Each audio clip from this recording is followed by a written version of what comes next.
Greetings and salutations all. Welcome to this regularly scheduled board meeting for Monday, 9/11/2023.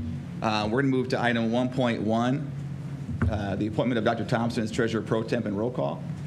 Be it resolved pursuant to Section 3313.23 of the Ohio Revised Code that Dr. Stephen Thompson is hereby appointed as the district's Treasurer Pro Temp to perform all of the duties and functions of the district's regular interim treasurer during the period of this meeting. Is there a motion? I so move. It's been moved by Mr. Perry. Is there a second? Second. It's been seconded by Dr. Marnar. Is there any discussion? Hearing and seeing none, roll call, please. Dr. Thompson? Mr. Alexander. Yes. Ms. Autry. Yes. Dr. Hall. Aye. Ms. Jackson. Yes. Mr. Perry. Yes. Mrs. McKittrick. Yes. Dr. Molnar. Yes. Motion passes 7-0. Next, we'll move to the Pledge of Allegiance. Dr. Marnar, will you lead us today? Allegiance to the flag of the United States of America and to the republic for which it stands, one nation, under God, indivisible, with liberty and justice for all.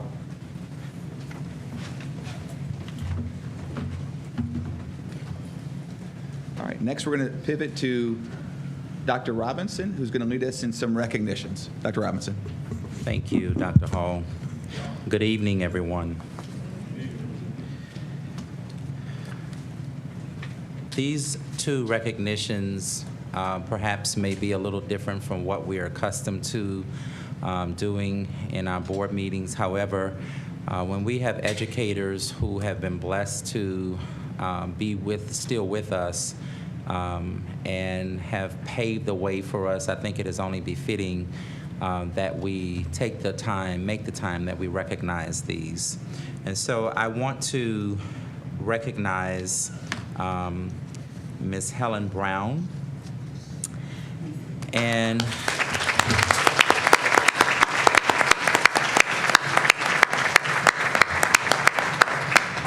born April 12, 1921, that year that Helen Brown was born, Warren G. Harding was president, Rudolph Valentino was Hollywood's top star, and Babe Ruth was the home run king.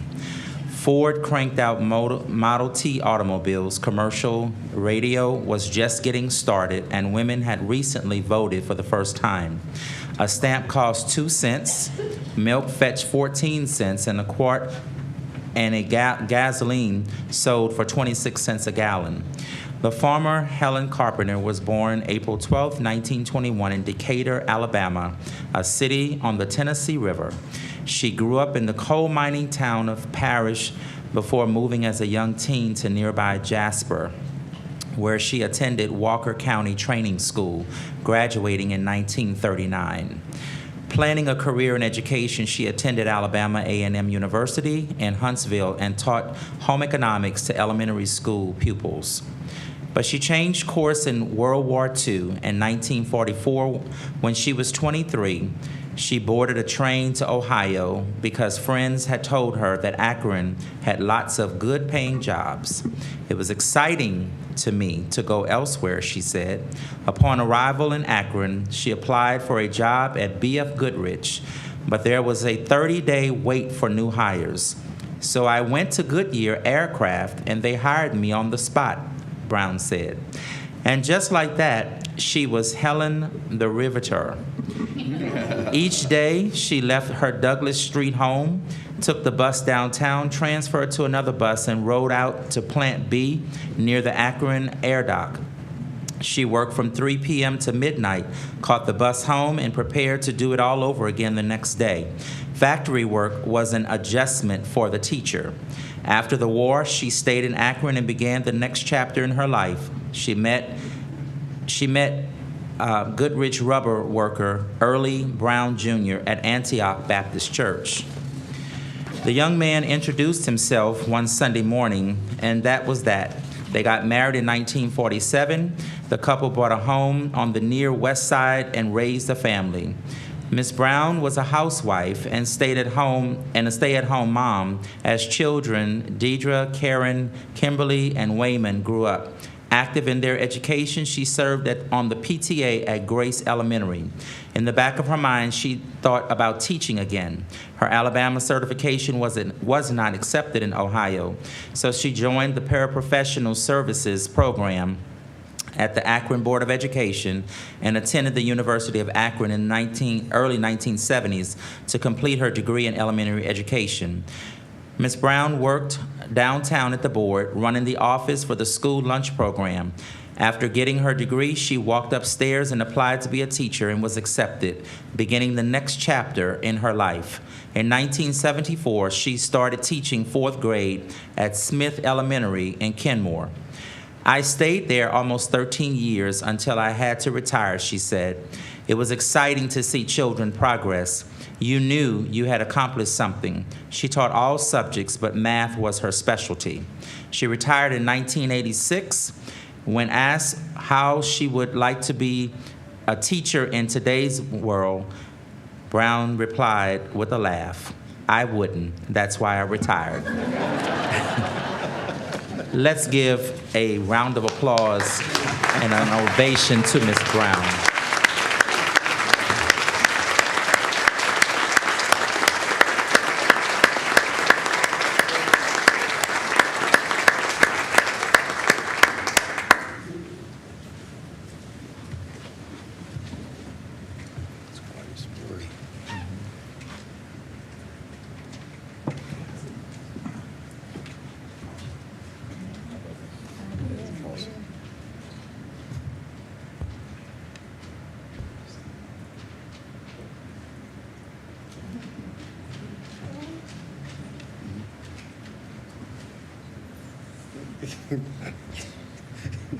Let's give another hand.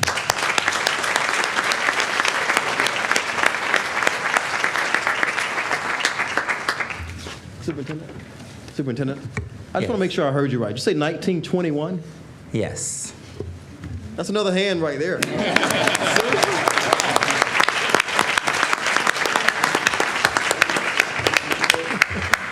Wow. Indeed.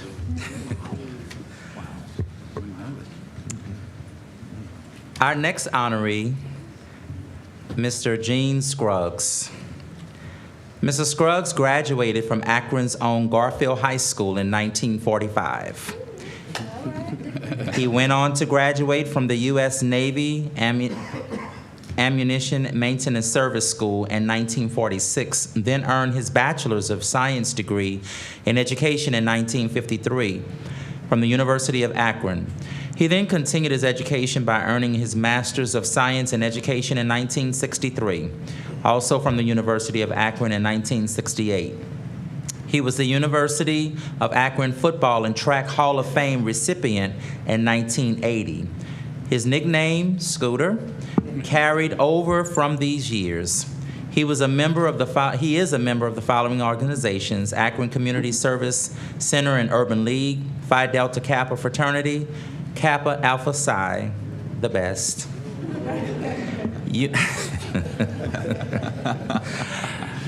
I have to just say that. University of Akron Black Alumni Association, Akron University A Association, United Negro College Fund Century Club, National Association for the Advancement of Black Americans in Vocational Education. He started his work experience as a helper for the Akron Board of Education from 1938 to 1943. He then worked for Goodyear Tire and Rubber Company, custodial services, building maintenance, and landscaping. Mr. Scruggs worked from 1952 to 1955 for Akron Community Service Center and Urban League, youth worker and director of health education department. He was then employed by Akron Public Schools in 1955 and became a teacher from 1955 to 1964. In 1964, he was appointed as Supervisor, Economic Opportunity Act Project, NYC. Mr. Scruggs retired and in 1982 went back on to work as the Director of Extended Services and was administratively responsible for the following programs: Akron Evening High School, Adult Vocational Services, Adult Basic Education, Akron School of Practical Nursing, GED Chief Examiner, Secondary Summer School Program, Summer Youth Employment and Training Program. In September of 1991, he became work supervisor, SYETP, phase-out position, author of 1991, funded an in-school pre-employment dropout prevention program for at-risk youth. In 1995, he became administrative specialist, special pupils needs. In 1996, program manager, Saturn School. In 1997 through 2009, he became teacher, special projects, and lastly, he was coordinator instructor work experience program from June until September of 2010. Let's give a round of applause for Mr. Scruggs.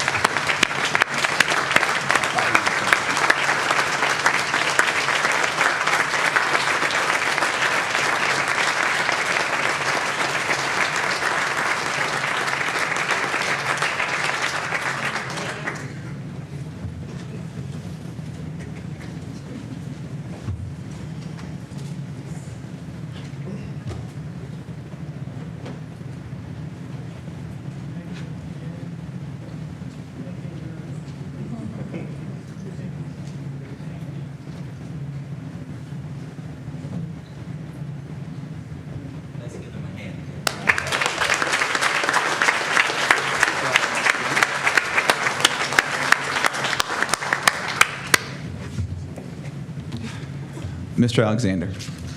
Yeah, I said I always have to say this no matter where I go. Mr. Scruggs has been my mentor since I was 14. He caught me and molded me and taught me and mentored me all the way till where I'm at right now. He's always there. I can go and talk to him anytime. He's been like a father. I always say that God sent to you, not that your parents say that you're going to have, but someone who God sent to you to be your parent. And so he's been with me. So I always said, no matter where I go, I will say it's from the top of the mountain that I thank him and I love him for all that he's done for me. Thank you, Pop.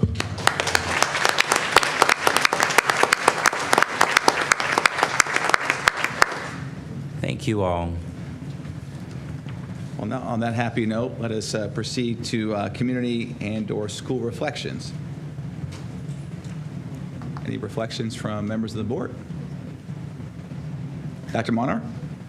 I'll try to be quick. Okay. I'll try to be brief. The first one, Project Grad Akron, because I know Ms. Audrey also went, and I will let her elaborate, but I wanted to give a kudos. I know it was a lot of hard work. The classes were engaging and social, and everyone did a really great job, so I wanted to say that. But the main things I wanted to talk about were on Labor Day weekend. I went to the inaugural Akron City Festival. Kids, my kids even, joined their teammates and marched in the Future Leaders Parade, but it was so beautiful to see the cheerleaders, the football players, and everyone there, and so I'm hoping to see more events like that. And I also wanted to mention that Labor Day weekend, actually Firestone Class of '98 had their reunion event, and one of the highlights of their weekend actually involved gathering at Firestone High School, and when they were there, our student ambassadors from Firestone led building tours, but the special thing was actually after that, they collaborated together, the students and the alumni, to compose letters of encouragement to the current students as they were embarking on various milestones for their high school year this year. So I just really thought it was a heartwarming initiative, and it really exemplified the power of fostering positivity, and it bridged the gap between the alumni and our current students. And I wanted to share this because as we approach the homecoming season and contemplate other reunion events, I know I'm going to reunion soon of my own, and I hope we can use examples like this as inspiration to promote the spirit of community. Thank you, Dr. Monar. Are there other? Mr. Perry. Sure, thank you. I had a chance last Friday, I believe it was. Yeah, it was Friday, over at Patterson Park Community Center to go out and to actually be involved and to hear some of our very own people who work for APS, the independent contractors who do the transportation for the kids, for our scholars. And they were there, and Deb Folk was there, and she did a very good job at that meeting of voicing, hearing their complaints and their concerns, with work environment and what they had to deal with. And it was very informative for me, not knowing those things before I went. Talking, that it was probably, 50 or 70 people there?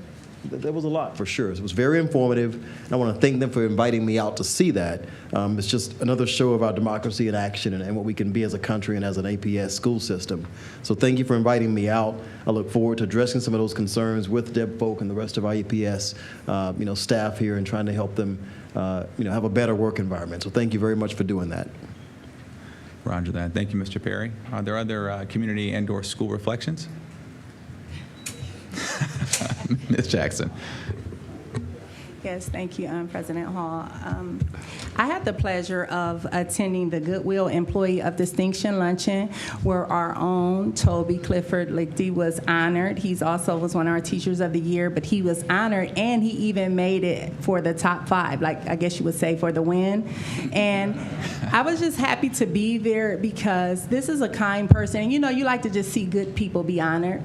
And so it was just a pleasure to be in the room. And I also really liked the keynote speaker, the current basketball coach at the University of Akron. I thought he did a fantastic job. So it was just great to be in that space. So again, I want to say congratulations to Toby. Excellence does look different, and he makes it look easy representing Akron Public Schools. Additionally, I had the opportunity to visit Firestone Park Elementary. As you know, when my first year on the board, the Kenmore Garfield was my cluster, and that was one of the, I went to all the schools in the cluster, and, I had concerns about Firestone Park back then, and I was hoping it could get rebuilt and all that stuff. But in any event, I thought to visit because it was very warm. Some weeks ago, and I thought about Ms. Porter, who addressed us at the board and was asking about the central air units, and I know I spoke with some, not central air, just air conditioning units, and I know I spoke to some people about those things. And so when I was doing dismissal at my building, I know within the first couple of weeks, usually as educators, we do diagnostic programs such as ALEX for math and iReady for reading competency and see how our students are performing.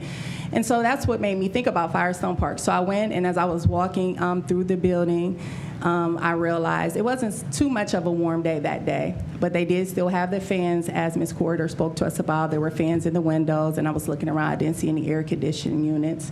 And so as I walked a little further, I saw teachers doing amazing things. And I thought, this is the grittiness of great educators, because I know it had to be an uncomfortable environment, and then those same educators is going to have to speak to the performance of their students on an iReady test. So I couldn't help but ask, what was the conditions like? Because I think it was about 90 degrees in the city.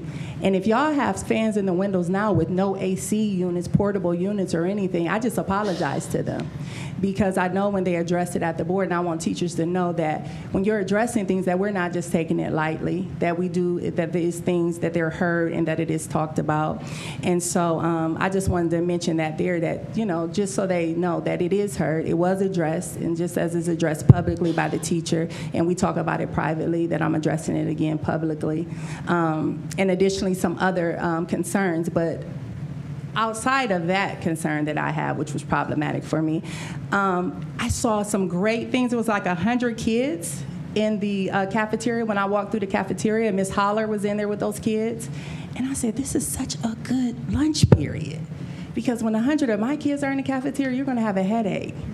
And I'm like, how? I said, well, maybe it's because of how it's set up. Like, they're not echoing off. She had it under control. They did their countdowns, the dismissal. And again, what great teachers do differently.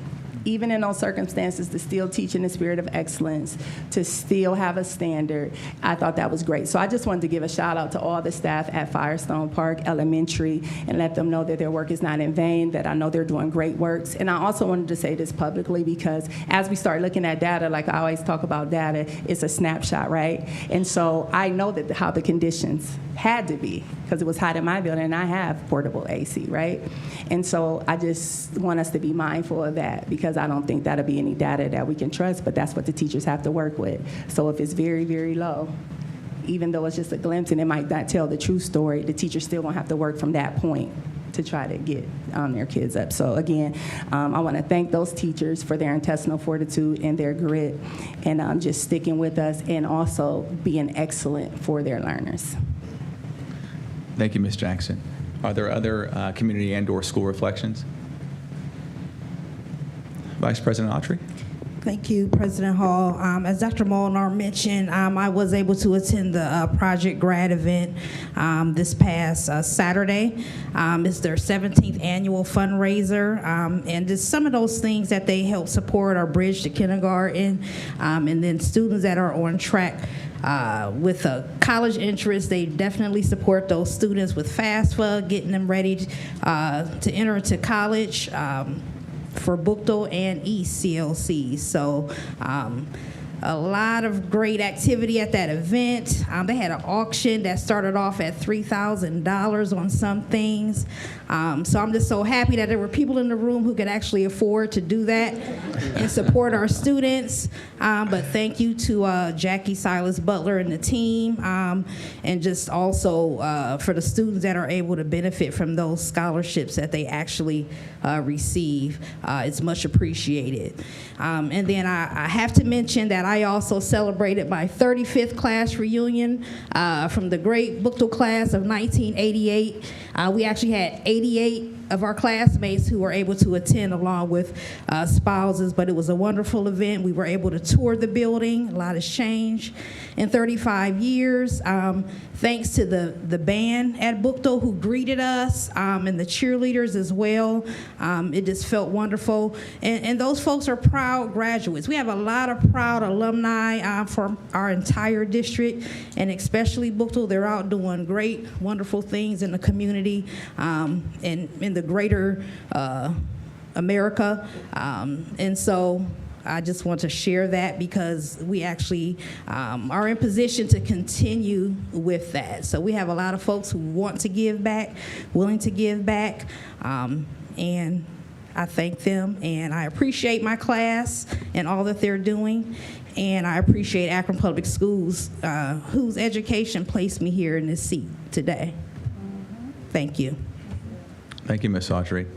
Are there other community and/or school reflections? Before we move on, I'll share some reflections of my own. One, to echo Ms. Jackson's point, I know that we had some opportunities, if you will, with regard to temperature in some of our buildings. I know I heard a lot from Jennings Middle School and some other schools as well. And they have air conditioning over there, it just wasn't working, right? So I think I got some calls. I think they were at 90 degrees in that school, and again, you know, it's not a great environment to be doing iReady. So I know that we also had some students who didn't have Chromebooks either, that were new students. So again, so some things for us to clean up next year as we think through school opening and ensuring a smoother transition. Because I can imagine those are not easy environments to do iReady tests in.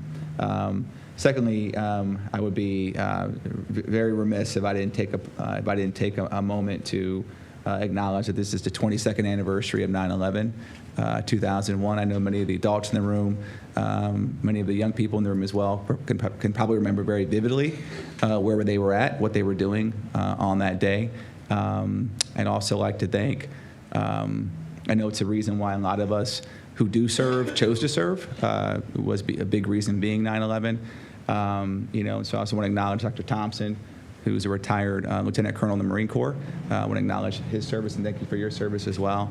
I want to thank all those who may be watching for your service. Thank you to those who continue to serve today. Thank you to those who are in the room that serve. And thank you to those who we hopefully will serve in the future, serving this great nation. So again, you know, we've learned a lot, and we're a stronger and better country as we move forward. But again, it's been 22 years, and so I want to recognize the victims as well, and the families who even today are still struggling with huge losses, you know, suffered on that fateful day 22 years ago. So I want to conclude my remarks with that recognition.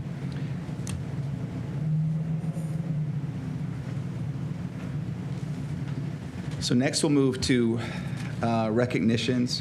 We have special Akron Public School staff recognition. And Dr. Robinson, I'll turn this over to you. Thank you, Dr. Hall.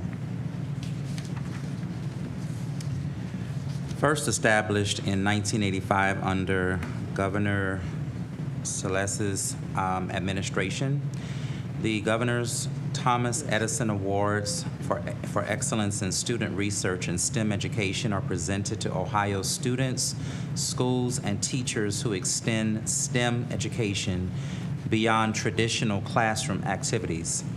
Award certificates are presented to each school, and a press release recognizes each of the school's STEM teachers for this high achievement. Akron Public Schools began with one school, Firestone High School, and 9 teachers. In 2002, to a total of 142 awards to 20 schools and 2,301 teachers recognized over the years. Now I will turn it over to Dr. Katrina Halassa, our Science and Health Learning Specialist, who will introduce our guest from the Ohio Academy of Science.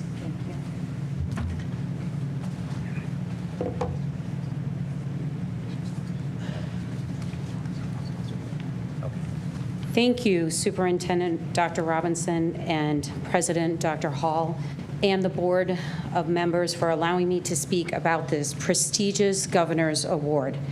Today, it is my pleasure to introduce the Executive Director of the Ohio Academy of Science, OAS, and a dear friend of mine, Mr. Michael Wotek. In 2016, he was appointed to fulfill a mission for leading Ohio's organization in advanced to understanding and the practice of science, technology, math, and engineering. Michael's responsibilities include leading, directing, funding, budgeting all programs while serving as an OAS member and a strategic stakeholder. These activities include professional symposiums, publications of Ohio Journal of Science, and a cadre of pre-college STEM and STEM-based entrepreneurship programs. Prior to joining OAS, Michael's career spanned more than 30 years as a financial service professional and an entrepreneur. His work history includes commercial lending, investment banking, security underwriting, trading, and sales as a director for McDonald's Company Security and Bank O Capital and JP Morgan Chase.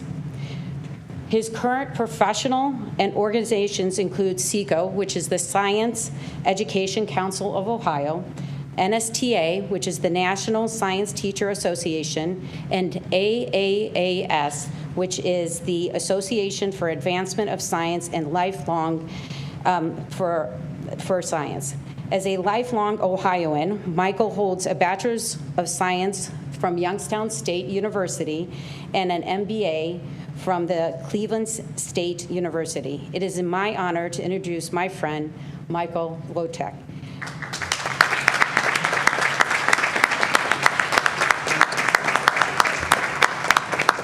Mike will take a few minutes to talk about the criteria for the Governor's Award and why Akron is special. Thank you, Katrina. Thank you, Mr. President Hall, Superintendent Robinson, members of the board, members of the Akron community. Thank you for allowing me this opportunity. So the award is supported and sponsored by the Ohio Department of Development. And since 1985, we have been recognizing schools that excel in STEM research, and we are the science fair organization throughout the state of Ohio. We're partnered. It takes partnerships, and you win with people. The University of Akron is our District Science Day 5, and we're partnered with them for making this happen. The criteria of the award is about getting students to participate, to be able to learn, and this is about applied learning. Give them the opportunity to apply what it is they know, give them appreciation, and give them encouragement to continue to learn, because once they get along the path, they may realize they don't have all the answers, but it certainly gives them context when they're trying to solve these deep problems. And we feel that science And STEM itself is best learned by doing. And so Akron is a perfect example of this. Let's talk about why. There's the data, right, as we talk about the data. There's no other school district in the state of Ohio that has more students that are participating in this program. That includes all of the large public urban school districts, the private school districts, suburban school districts, private schools themselves. Akron has the largest amount of student participation, okay? So we have that on our side. Number two, on the qualitative side. So we made a pivot recently, and our pivot was to use technology itself as a way to increase participation in our programs, to increase retention so that a student that has a great experience may want to stay with it, and also to be able to increase project performance. So to give students the opportunity to excel and to be able to see themselves in those roles. So this is about creating a platform where access and equity are very important. It's about providing mentorship and providing coaching opportunities. Well, we thought it was a great idea, and we continue to think so. But there were many educators that had their plan and their way of doing things, and we kind of knocked them off of that way of doing it. You know, you have a lesson plan, and it worked for how many years, and here you are, you know, changing the dynamic, changing the narrative.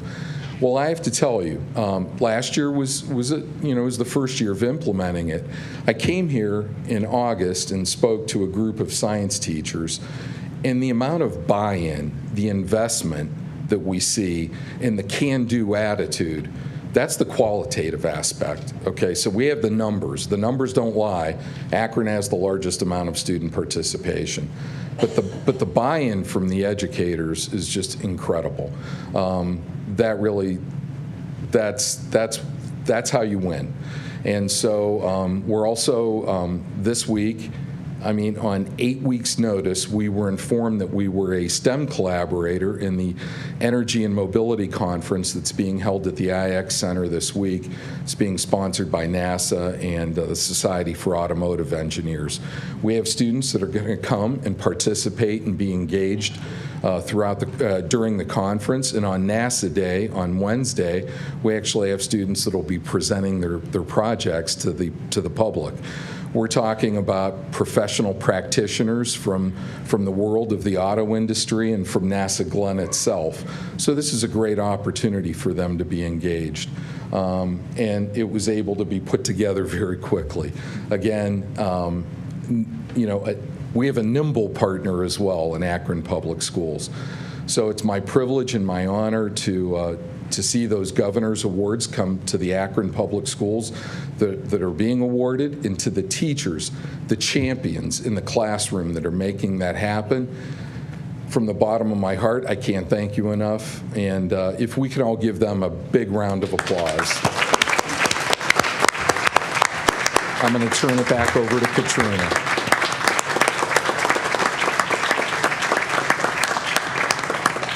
So to keep it in the same honor of where we start, it is my pleasure and my humble opinion that I work with the best educators in this country, let alone the world. And I am thankful to present the numerous people that are going to come up are the individuals who just found out today that we did receive the Governor's Award, so they're representing their school. When they go back to their schools, there will be every office has a sign every year telling the numbers of times that they have also received the award. So just like students get awards, we designated stars to our teachers. So right now, representing the Bronze Star teachers, We had over 652 people that would have represented this particular award, and the individuals representing it, because their school also got the award this year. We will begin with Erin Ettinger from Litchfield, Amy Mimmer from Ennis, and Jasmine Anderson from Buchtel. She had 3, Amy had 2 years, and Aaron met his first year this year.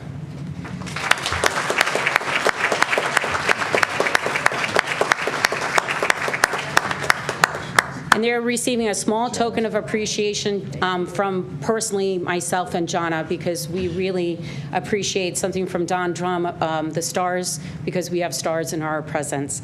As we move on, the Silver Stars are individuals that have at least 5 to 9 years supporting teachers. We had 97 individual teachers and faculty members who received this award. To represent our silver teachers, we have Heather Hinkle, 5-time winner from Buchtel, Kathleen Akama, 5-time winner from Jennings, Ruth Rope, 7-time winner from Miller South, and Dana Stravacci, 7-time winner from North High School.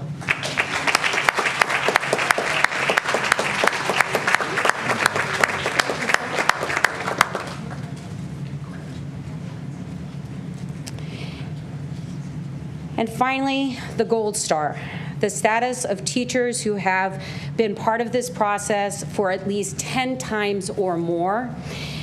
We have 26 individuals that fit this category, and to represent our Gold Star teachers, we have Kathleen Metcalf, 11-time winner from STEM High School, William Stone, 14-time winner from Ellet CLC. Jokingly, I say he is my soccer mom that makes sure everything happens for science, so he's my soccer dad. And then Christine Justice, a 5th-time winner from STEM Middle School, sorry.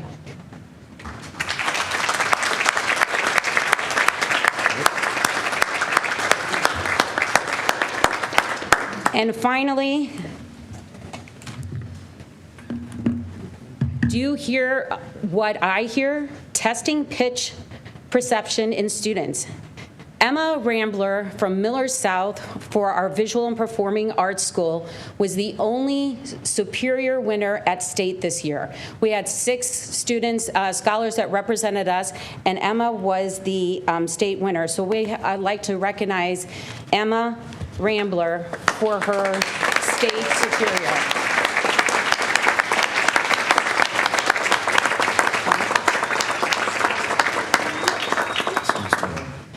This is a small token of appreciation for being our state superior winner. And next, I would also like to thank everyone in the room, because you don't realize it, but each and every one of you supports a scholar in some type of way, and you support our educators so that we can be of excellence. Right, I would like to give a nice small token of appreciation for Mike coming to the state. This is our Don Drum, our own home artist, and in there is something that represents the state. It's a very beautiful artwork for you. Thank you. Mm-hmm. Jonna, get in the picture, don't you do that? You're going to do organization? Front, short people in the front. You want us over here?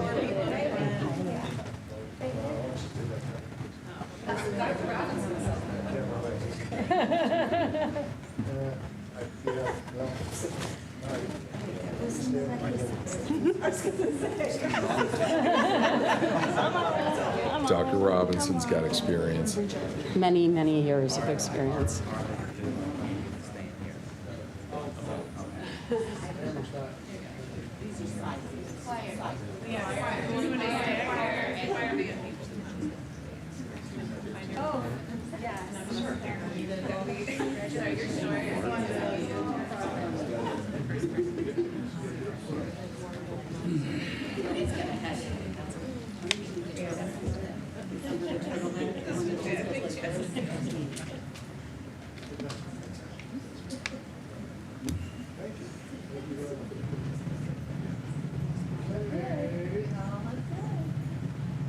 Science for PA.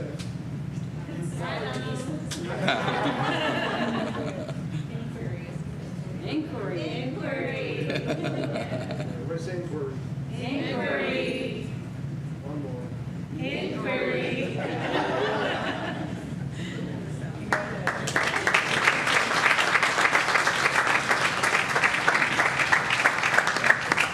Again, thank you for your time today. We really appreciate it. The science department, Ms. Jana and I.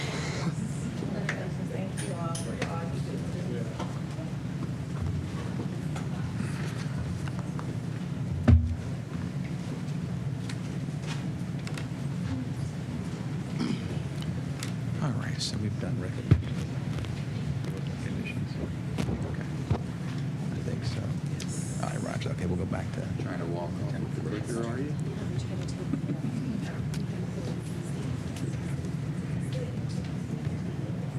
Hey, Steve. All right, Steve.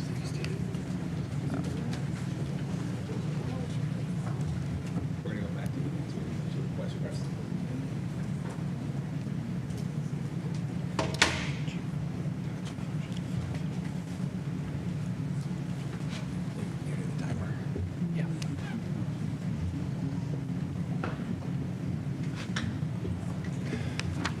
Okay, next we're going to circle back to request to address the board. Let me read my preamble here. So participants will not be permitted to speak on matters related to vendors, business matters, formal complaints, grievances, specific student or student records, personnel matters, and potential or pending legal matters. Please keep your comments to 3 minutes or less. The board will not respond, but will assign through the superintendent the appropriate person for follow-up. Having said that, we will start with Mr. John Aracey.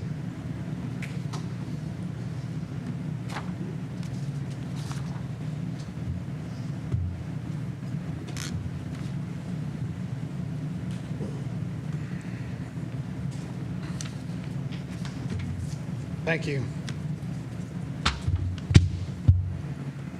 I'm John Aracey, lifelong Akron resident, longtime Akron public school parent, someone who's genuinely concerned about the success of students and families in this community. I can't possibly say everything I want to say in 3 minutes. And not with this shot clock. This isn't exactly an inviting community engagement opportunity, but it's a great microcosm of what's been going on here for a while.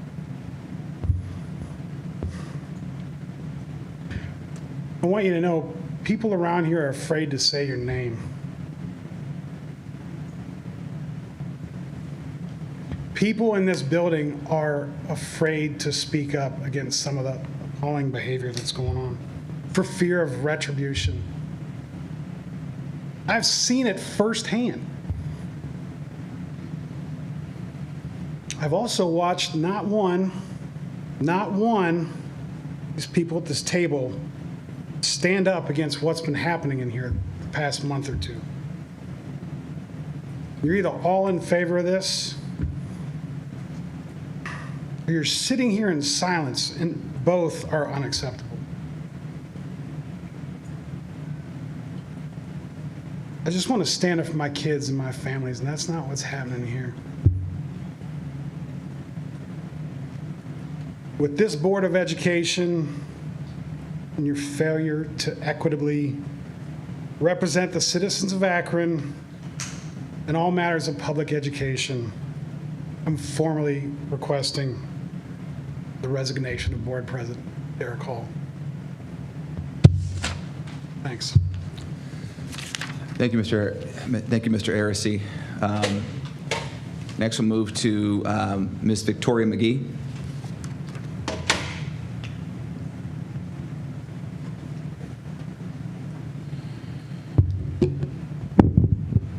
Good evening. I am Victoria McGee, the proud Senior Director for the LeBron James Family Foundation.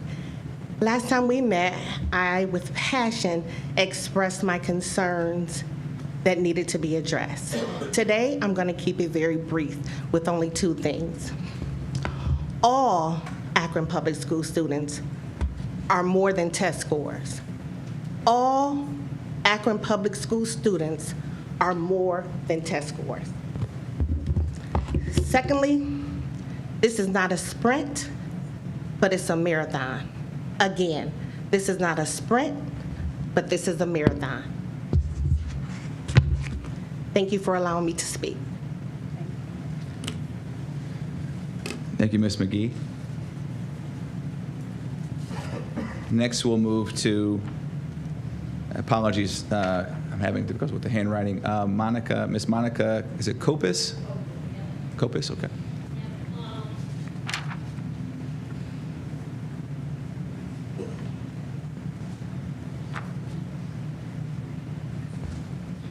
Hi, I'm Monica Copus. I'm a long-term sub at North High School.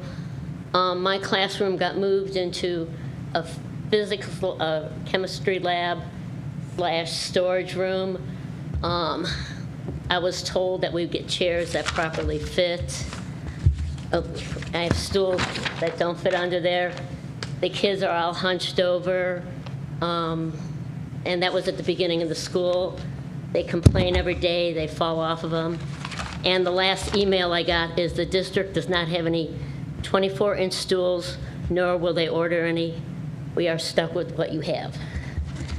So the kids are, I don't know, I'll leave all these pictures of where they're uncomfortably learning, and they have to sit in these classrooms for 90 minutes. So they're in Ms. Holman's old room on 16. So the kids complain every day, and all we want is chairs. So, and thanks for the air conditionings at North. So I have a petition with all our students, and that is it. And that room is going to be used for the next few years because we know North's not going to be rebuilt. So it's not like only going to be 1 or 2 years. So if we can get chairs for the classroom, I'd appreciate it. Thank you. Okay. Thank you, Ms. Copus. We'll take that petition off your hands if you'd like to leave that with us. I got all this stuff. Okay. And pictures. Okay. And I'll find you in a minute. Roger that. Thank you, ma'am. We appreciate it. Okay. Next, Pastor Harrison.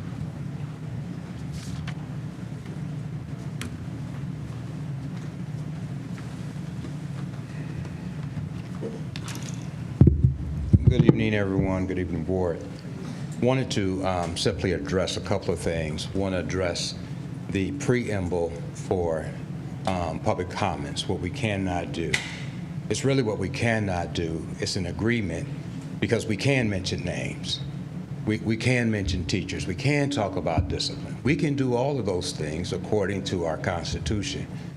But we don't because it's not fair to a teacher to come down here and make a complaint about a teacher and put her name out or his name out, and then you investigate it, and then it's not true. You can't take back the name. We shouldn't talk about an administrator because you don't want to put that name out. You don't want to say something that you can't take back in public. So it's an agreement that we agree to as citizens. We get 3 opportunities to talk. We get 3 minutes up here. We get to vote for board members, and we get to vote for a levy. That's the only time the citizens really get to engage. So when you take this 3 minutes away, when you bully us, when you say we're not going to address what you talk about, but then we leave and you start addressing what we just talked about, when you get loud, when you try to just silence us, then you've taken one of those opportunities to speak away. We only get to vote for you every 4 years. Respect is universal. It's universal.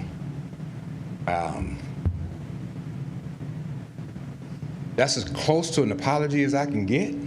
But I echo what the other gentleman said. The board can call points of order. And you can stop someone from being rude, being degrading. You can't stop someone. And if you don't do it, then we're not working together. And these 3 opportunities, we have to work together for the kids. So if what we say behind this podium offends anyone, grow up, because we get offended. Thank you. Thank you, Pastor Harrison. Next, we'll move to item 3.1. a report card update.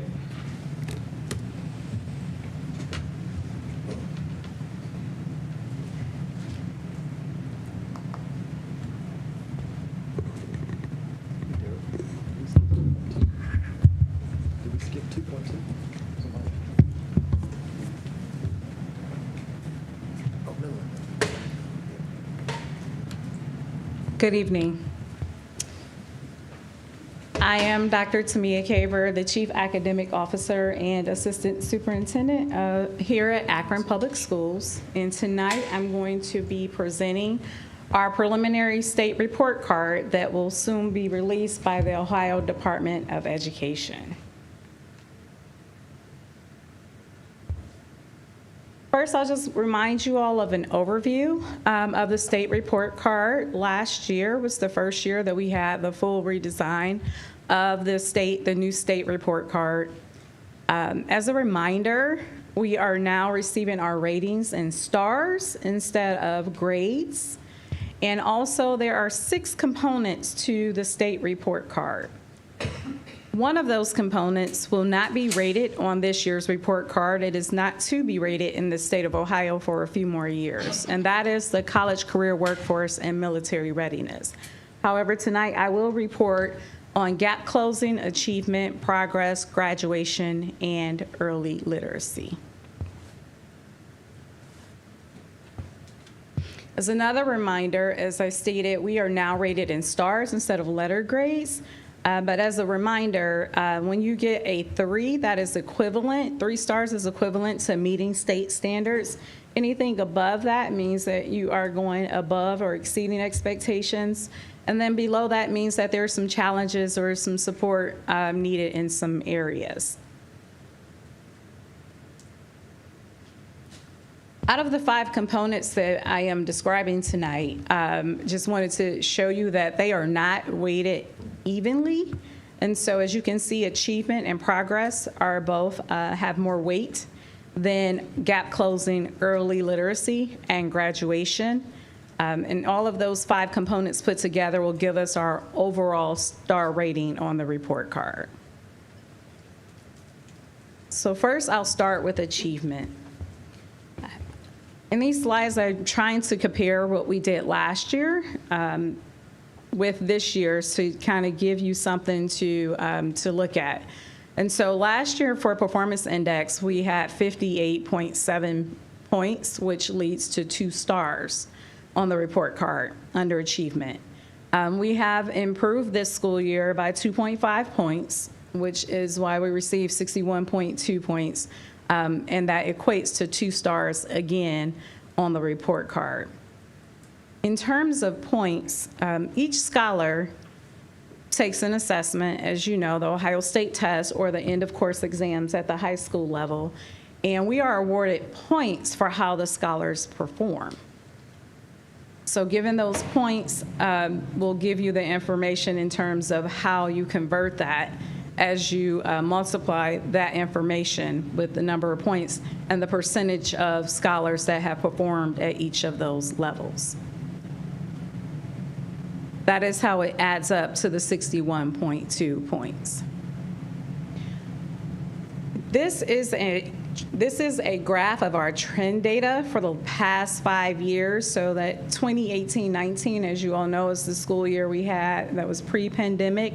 And at that time, our performance level and achievement was at 67.2 points. Obviously, the 19-20 data is limited data because we really did not have to test scholars that year. There were some scholars that may have tested when we went out in March already. So again, that data is a little bit skewed from 19-20. And then 2021 data is the year of remote learning. And then last year, 21-22 was our first full year back, and now the 22-23 school year. So I just wanted to give you all a graph that shows the trend of where we are. As you can see, we are still on our road to recovery, but we are definitely trending in the right direction. I want to just highlight some of our successes from the 22-23 school year. in the areas of achievement or even looking at proficiency. In ELA, we improved in 6 out of 7 areas. So it means our proficiency level, our scholars scoring proficient or above, improved in 6 out of 7 grade levels in ELA. In 8 out of 8 areas in math, we improved this school year. 2 out of 2 areas in high school social studies, which is American history and government, we improved proficiency in those areas. And then 1 out of 3 areas in science, and that one area was high school biology. Overall, we also wanted to point out that we had approximately 5% improvement in 3rd grade reading proficiency. And I know some of you have been following us and know that we had a new ELA adoption last year, and we had heavy emphasis on ELA last year. So we just wanted to point out some of the successes from our efforts over the 22-23 school year. Now I want to talk about gap closing. So gap closing is another area of the report card. And when you look at gap closing, there are a lot of indicators or measures that go underneath this one component. And I will talk about them on the next slide. But overall with gap closing, last year we came in at 35%, 3 stars. And currently for this school year with gap closing, we decreased to 27%. And some of that was due to the progress that was our progress scores that we received. These are the indicators that we must meet under gap closing. And in those indicators, I want to point out one area which has to do with chronic absenteeism. So last year, we did not receive any points for chronic absenteeism, and this year we got all 5 points for chronic absenteeism. We are not where we would like to be in this area, but we are definitely making progress, and I just want to commend our school buildings, our staff members, our parents for helping us with this, and then also the work of Student and Family Services and Dr. Lash in this area. Another area that we improved in is graduation. So with graduation, last year we received 3 points in this for meeting the subgroup goals that are underneath graduation. And this year we improved those subgroup ratings in 2 additional areas. So we were able to receive 5 points out of the 9 instead of 3. However, as I just indicated, there are some growth measures that went in the opposite direction for us, including the progress of some of our gifted scholars, as well as the progress of some of our English language learners. And so those are areas that we need to concentrate on and continue to work on moving forward.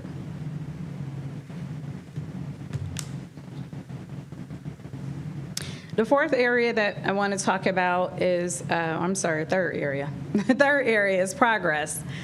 So progress is considered what we used to call value added, and is the area where you're trying to see if scholars are making an adequate amount of growth in 1 year's time, the expected amount of growth in 1 year's time. And last year we got 2 stars in this area, and this year we received 2 stars again.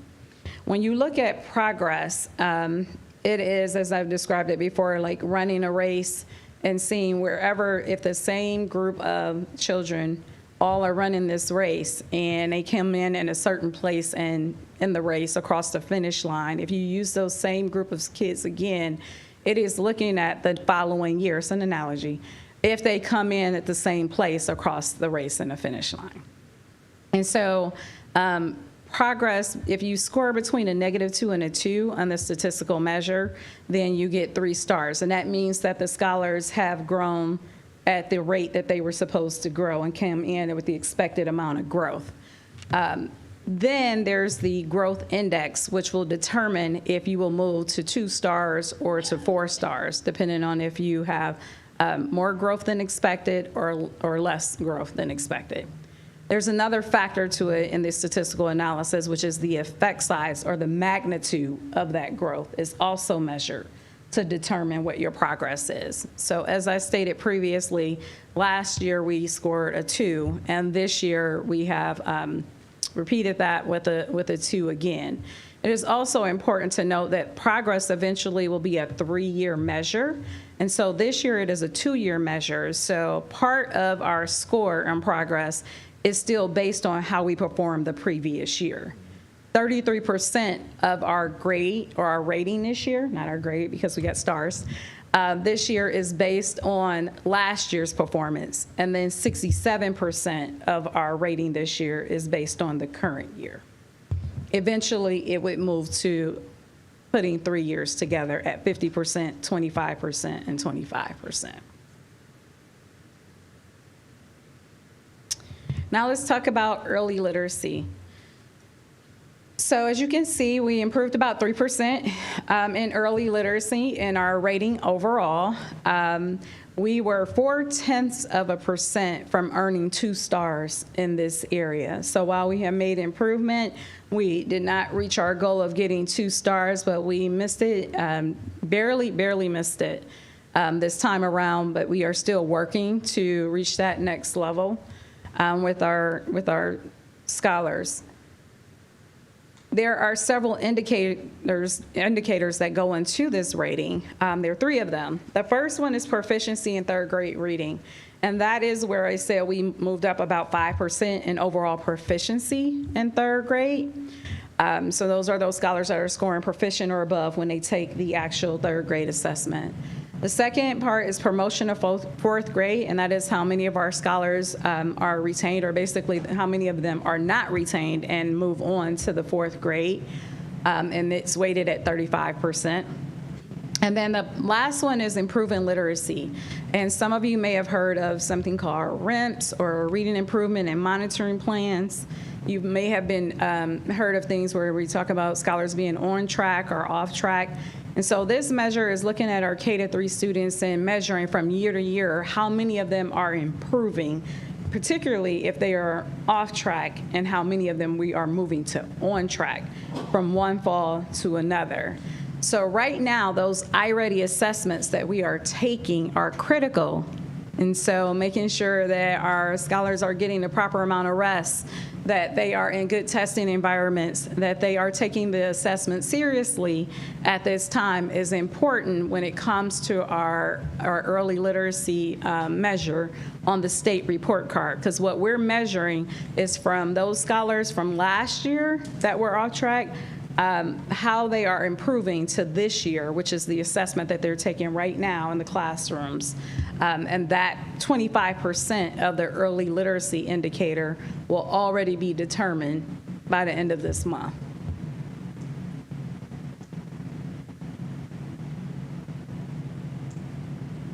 Again, I already talked about the 5% improvement in reading.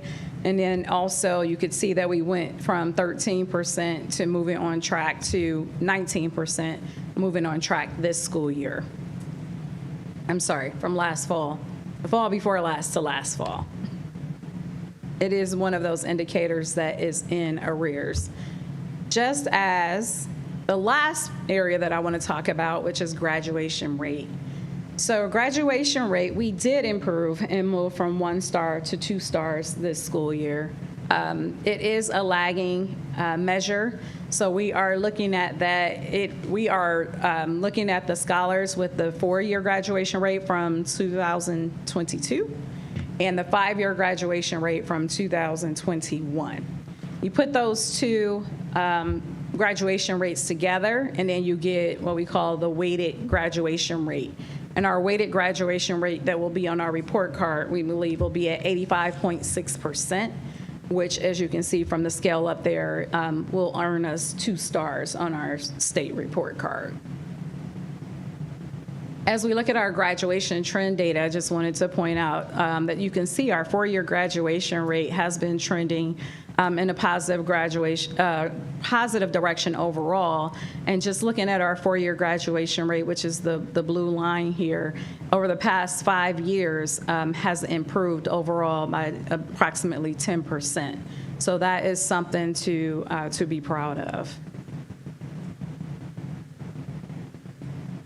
Overall, with the 5 components that I've shared with you today, we believe that we will be receiving 2.5 stars.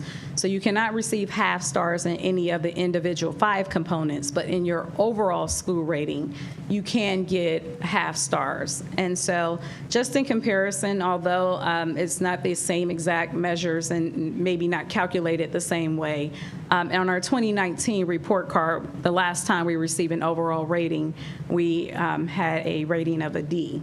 And so 2.5 stars puts us, again, not apples to apples comparison, but puts us approximately where we were, or a little bit ahead where we could be, or where we were back in 2019. I don't want to say where we could be.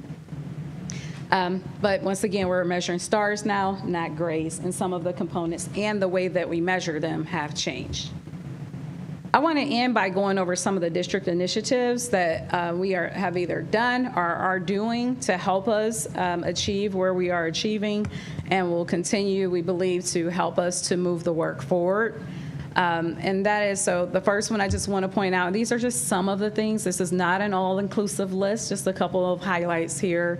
Our early literacy initiative overall. So as you all know, I stated we had a new textbook adoption. We have moved to a form of systematic explicit instruction in literacy. We have the letters training and professional development that is helping to inform all of our teachers from K to 3 on the science of reading. I want to talk about our college and career academies of Akron. As you all know, the work that has gone into CCAA the past 5 years, as well as the work that we do K through 12, helps us to improve our graduation rate. And just looking at some of those things that are on these on our report card, such as industry credentials and work-based learning, which are items that sometimes come to the board that we have to pay for. But just knowing that those things are a part of some of the measures that we are getting graded on the report card, and will definitely be reflected when that CCWMR rating comes on board in the next 2 years. As a reminder, we do participate in high dosage tutoring here in the district. We also have the Stay in the Game initiative with the Cleveland Browns, and so we are thankful for that partnership. And again, the work that is being done there to improve our attendance rates and our chronic absenteeism rate. And then we also have diagnostic assessments that are adaptive. And it's my understanding it's been a long time since we had it K through 12. And so right now we have K through 8. We use iReady to do the diagnostic assessment. And this year we brought on STAR Renaissance assessments at the high school level because we didn't have anything last year. And so, again, those are the assessments that scholars are taking now so that we can determine where they are, what skills they may have, what challenges there may be, and then be able to modify instruction accordingly in order to meet their needs. One item that is not on here that I'll just mention is that we also continue to work through the Ohio improvement process and have data meetings and work with our instructional leaders and our building leaders on reviewing their data, coming up with strategies and initiatives for what we're going to do to address the need of our scholars. And right now we're currently going through data reviews with each one of our principals individually with the senior leadership team to look at their data as we start out the school year and talk about their needs and make sure that we are, as a senior staff and central office, there to support and understanding what is going on in each one of those buildings.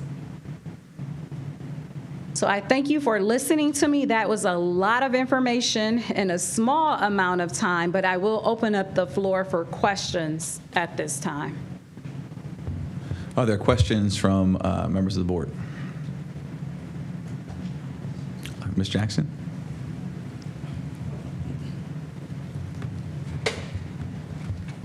Thank you, Dr. Caver, for the presentation. When you say that you're doing data reviews and you're going to the buildings with the principals of the buildings, are any of the teachers that are part of the SIP team involved in those meetings? So normally, when we do PACE and we do PLCs at the buildings, then the SIP team is a part of that. The data reviews that we're doing currently, it is just whomever the principal decides to bring with them. So currently, for the most part, it has just been the principal coming into the meeting. So it's a little bit different than what we're used to. So we're used to having a team, and we would go out to the building and meet with them. But right now, for this first round that we're doing in this fall session, it is now, we also usually divide up senior staff to go, but now it's all of senior staff coming together and the principal, and then whoever they believe that they bring with them, that they want to bring with them for these meetings. Because you're doing the data that you're going over, as you said, is informing what's going to be needed for that building, right? Mm-hmm. It just seems bizarre that that those who work on a student improvement in the building, the teachers, those teams wouldn't be at those meetings, because I'm just curious of how that. So Ms. Jackson, the data reviews that Dr. Kaber is talking about is primarily designed initially this year as I'm getting to know the schools and the principals, because it's important for me to understand who's leading the buildings. And those meetings that we've had thus far have really been very good, very eye-opening. This is just a precursor to what is going to be done during their regular PACE meetings. So they were to work with their teams on this before they came. So the team would have had, now the principal, which my directive was not to do it on your own, but to encourage them to do it with their team. So there have been members of some schools have brought people with them, but it's up to whether or not the principal wanted to bring the whole team, because it's a very short amount of time. So, we're not paying for any subs for them to bring teachers with them. But yes, the goal was for them to meet with their team to complete the task, and then they would come and meet with us here at central office. But now when they leave, then they'll have their next meeting, which is their PACE meeting. Those meetings would be conducted the way we normally would do it, where I'm sure that we probably go out, am I correct? Yeah, to the schools where they'll have their team. That would have been my most ideal way of wanting to do it, but I also understand that some of those people on those teams are classroom teachers, and so we already have a shortage of subs as it is, so it's difficult. So that's why I wanted them to do it with their team before they came and presented. But there have been some principals that did bring a couple of members of their teams with them. Mr. Perry? So, Dr. Kaver, so overall, we expect a 2.5 or 2.5 stars, you said, but we can't do a half a star in the individual ratings, right? Correct. So most of what I saw, I think it was 3 out of 5 were 2-star levels. Is that right? Mm-hmm. So would that mean we actually, if we could do half stars, we actually would have been a little higher than 2 stars in those 3 out of 5, perhaps, to make that average be 2.5 for the entire thing? It just doesn't connect that way. Okay. So I can't say yes to that statement. Okay. That you're asking. It is just the individual, but for some reason, and ironically, you can't get half stars the way the state designed it on the individual components. Sure. But it must be the calculation, the way that they're doing it with that. At the beginning, when I gave you the pie chart breakdown of 29% for achievement, 29% for the other area, Sure. 14 progress, yeah. and the 14, that whatever it is in the calculation is allowing them to give us half stars, which is new to me as well, is new to all of us. Yeah. And so, so I can't really, I don't have a good explanation for it at this time, again, for the overall rating. But ideally, we want to be 3 stars and above. Sure, absolutely. Thank you. Thank you, Mr. Perry. Are there other questions, comments from the board? No? Mr. Alexander? I just want to say, I think that, well, I like that they are allowing us to show where the kids are making progress, because the old report card didn't allow to show where there's progress. Because anytime kids are making progress, that is good. But just because you give a letter grade doesn't mean it's really bad. There is some progress. As long as you can show the progress, then that is positive. So I'm glad that we're able to see the progress versus just a letter or some stars, because they can mean anything. They don't tell you the true story. So I'm glad to see that they're doing that. It's a change that they've made. Thank you, Dr. Hall. Thank you, Mr. Alexander. Are there additional questions or comments from the board? Okay, I've got some questions for you, Dr. Kaver. So first, thank you for that robust presentation. I was having flashbacks of Star Search, looking at the star rating system, so one person got that. Thank you, Mr. Perry. So I can't believe nobody in the audience could remember Star Search with the stars. Okay, all right, okay. It was an attempt at levity. All right, I'm suitably rebuked. Okay, so with regard to the data, is all the data now in, or is there still data that's outstanding?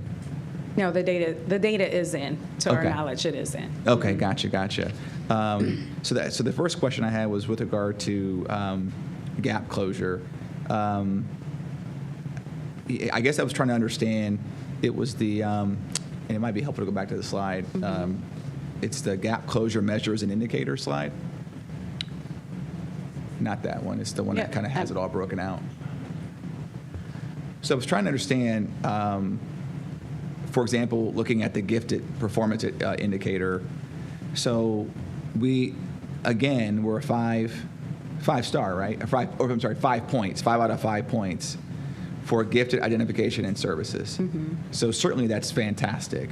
But I guess I was trying to make the connection between identifying and providing services and the going backwards on the growth component, and I was trying to reconcile that with the overall gifted performance index. And I get that these are 0 or 5, right? So you can't get 2 or 3 or 4 points. It's either 0 or 5. It's all or nothing. No, you can get points underneath them too. So there's like subcategories sometimes. So this one I do not know off the top of my head in terms of what the 5 are, but generally speaking, it would be broken down by a race. Sometimes it would be broken down with, under other categories, it would be broken down with students with disabilities, English language learners, Black non-Hispanic students, multiracial students, and you could get a point for meeting the state goal in each one of those categories.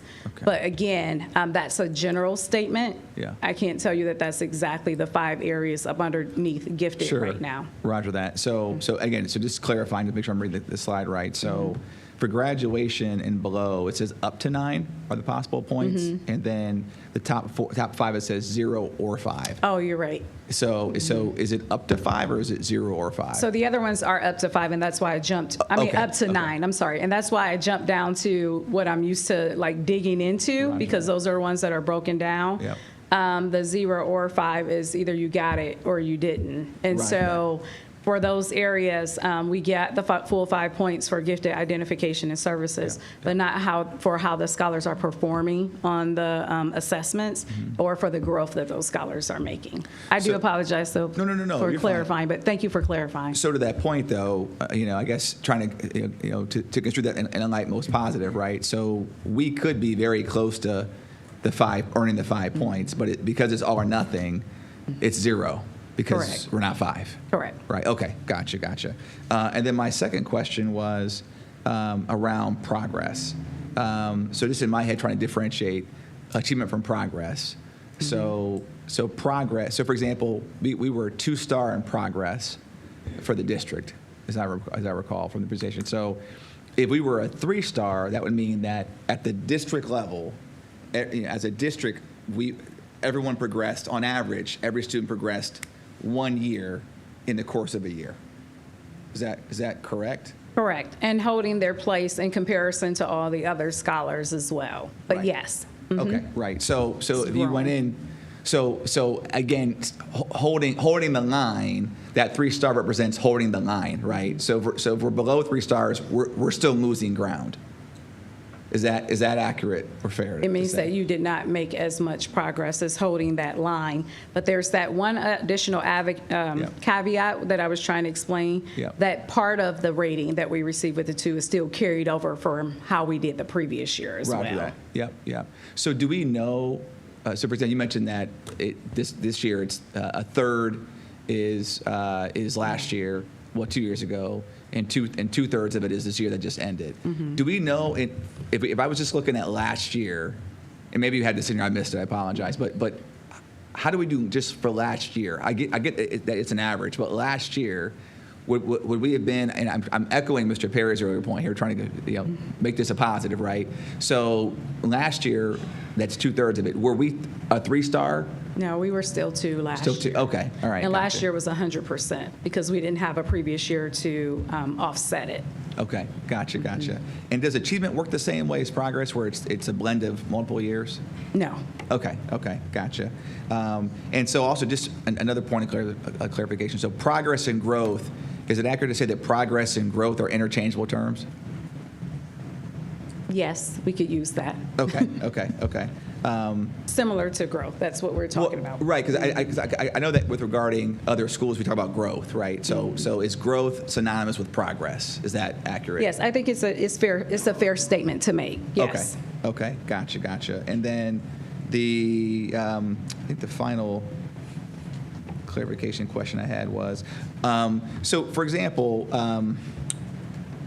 and I don't know that we necessarily have this, but for example, when we look at early literacy, and we're looking at that we're 44.6%. Just to clarify this, so that's the highest that one could get would be 100%. Is that correct? So correct. Okay.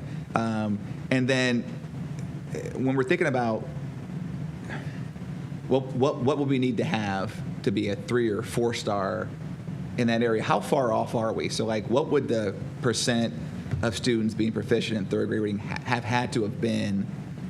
Because again, that metric is a combination of these 3 in here, right? So it is. This rating right here is a combination of all 3 of those. I would have to use the performance calculator in order to tell you that exact number of what we need, what we needed. But we do know that we were very close. But I would have to go in and do the math in order to say exactly how many we need proficient. Gotcha. In order to get to the 2 stars. So as we're thinking about other urban districts, for example, and again, by the way, this is all public information, right? Yes. So anybody in the world can go to the website and download all this for each individual school. As soon as it is released. As soon as it is released. Okay, gotcha. Okay. And we expect that it will be released when? It's up to the state. I've heard September 15th. I've heard September 22nd. Those are all rumors. Okay. I don't know until they release it. Okay, right. But the key part, though, is that everything we're talking about today is publicly available information. Absolutely. Okay, gotcha. For each individual school as well. Okay. So in thinking about that, just ballpark, the schools that we say are the top performing, maybe urban district in the state of Ohio. Do we have and I guess we'll know after September 15th, but just do we know ballpark wise, about where they've been historically? Like how far off are we with respect to the other urban districts with regard to only in regard to that one category, proficiency in third grade reading? Yes, we can see their data too, just to look at it to see. Just on average, I wasn't just looking at early literacy, but on average last year, Akron was in the middle of the pack of the Big 8 in terms of overall in our categories. Okay. When you added it all up.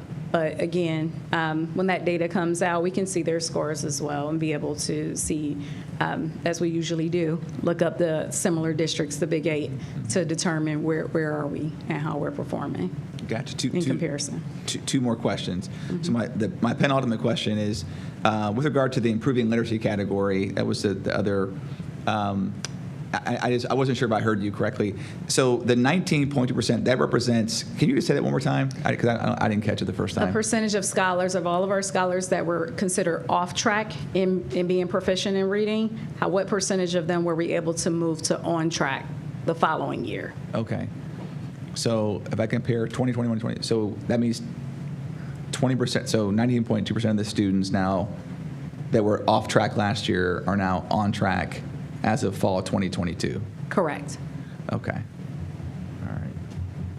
And I guess I'd ask the same question about that measure as well when we get that additional data. Like, what is it? What does that, I mean, what are we benchmarking that against? Like, is that good? Should we be saying 19-40%? That's fantastic, or not? I guess that's because the number is great, but without a benchmark or comparison, it's hard to evaluate. Well, what does good look like? You know. So I mean, any improvement. I'm with Mr. Alexander. Any improvement's a good improvement, right?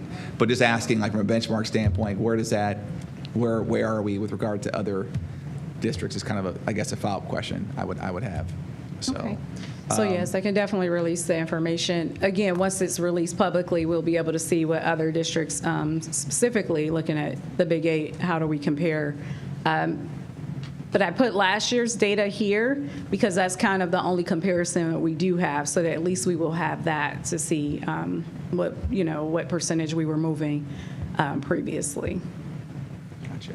And then the letters training, it's on your initiative slide there. Yes. So the letters training. So how does that complement or work together with our Hegarty curriculum? Because I know we use that for phonemic awareness. How does letters training sort of complement or enhance that, or are they two completely different? So I wouldn't call them two completely different things, but letters is not a curriculum, whereas the Hegarty is, and so that is actually helping the scholars with phonemic awareness. Letters is a training for the teachers that is based on the science of reading. So it's about learning how scholars learn to read, understanding the dynamics of that, and then in essence, the goal is to train the teachers better to become better reading teachers and being better able to diagnose or see where scholars are having difficulty and being able to help them. So letters is a diagnostic tool as opposed to a curriculum? Yeah, it's a training, a professional development. Oh, it's not a diagnostic tool. Oh, it's PD. Okay, gotcha.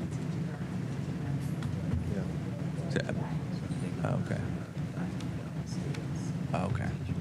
Roger that. Okay, gotcha. And then the last question I was going to ask you was about the high dosage tutoring. So now we've had that for a couple years now. Is that correct? The high dosage tutoring? So I know we had it last year, and of course, and we have it this year. Unfortunately, I can't speak to the year before I got here in terms of if we had high dosage tutoring that year. No, we did not. Okay. So this is our second year of high dosage tutoring. Okay. Thank you, my helpers around the room. Okay, roger that. So are those tutors? Are they all similarly qualified, or is there variety in what their qualifications are? I guess is part A, and then part B. How do we evaluate the effectiveness of high dosage tutoring in the classrooms? Like what metric would I be looking at to determine whether or not the expense, if you will, is paying off for us and our kids? So ideally, we want to have for tutors here in Akron. We usually hire certified teachers that have a teaching certificate.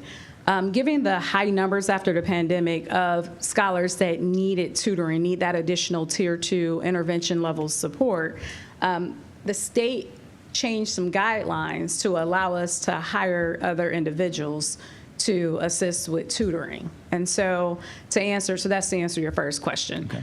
To answer your second question, what we're looking at are things like overall in our report card rating, are we moving up? But on a micro level, we will look at their data, especially like their iReady data. We're looking at the scholars to see how they are improving, the scores, how many scholars are growing. Specifically, for instance, in our ELA high dosage tutoring, we're focusing a lot on phonics, using the phonics for reading for Tier 2 intervention. Okay. And so we're looking at the number of kids and their growth overall in the phonics domain. Right? Are scholars starting to master phonics? And so we do have that data, and actually when Keith presents, he'll talk a little bit about iReady and start talking about growth specifically at schools like I Promise.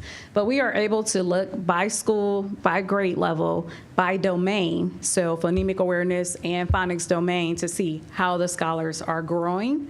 And so we have our Christy Beckno-Brown, who's also breaks it down to say the scholars that are actually have been receiving the high dosage tutoring and compare them to scholars who did not receive it and be able to give us the data to see how much they grew. So that's how we'll have our information to be able to let you know if it's effective or not. Gotcha. And just lastly, the progress, the growth number again. So if I start the school year and I'm 1 year behind when I start the school year, and over the course of that year, I progress 1 year, I'm still then 1 year behind. Yeah, theoretically, you could still be 1 year behind. Gotcha. So in order to close the gap, my growth has to be essentially above 100% in a given year. Correct. To start to make. To catch you up. To start to catch up. Okay. All right. Great. That's all. Mr. Perry. Yeah, I just have one ending comment. I think it's very important for all of us to look at this big picture. And I want to just say thank you to the teachers, thank you to the students. You guys are the ones doing the work, and we get lost in all these scores and stars and letters and all those things. But you guys are the one doing the job. And I commend the students of APS and the teachers of APS. And like those signs are saying, we're more than just test scores. We're a family, we're a community, and we love these kids. So let's not get lost looking at all these scores and thinking our kids are not doing well, because they are. And I'm proud of those. I have 2 APS kids myself, as you guys know. I'm proud of my kids, proud of all the APS students.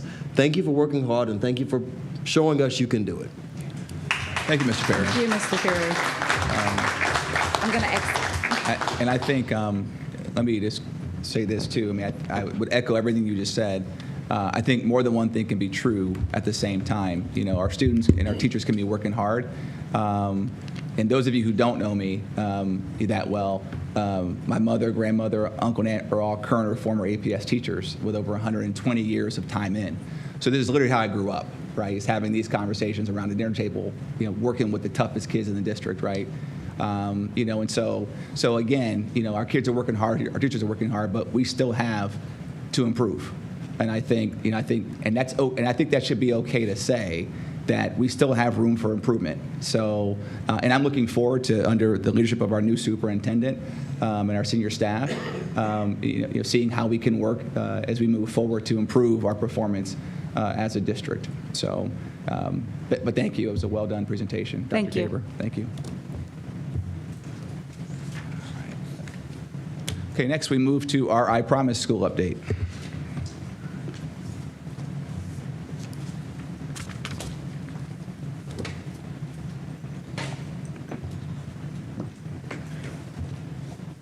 All this talk about growth and achievement, it's great that we are here tonight because we're going to continue a little bit of that growth and achievement conversation. I'm Keith Lichty-Clifford, the Director of School Improvement, and I brought with me Principal Stephanie Davis from the I Promise School. So we're super glad to have you here tonight. So the last time I was here, we talked considerably about the achievement. So what I want to do today, I made some commitments to bring some data. I want to tell you a little bit about the growth of I Promise, but more importantly, we're going to turn it over to Principal Davis, who's going to be able to share the so what of the data and how the teachers and the students are rallying to turn that around.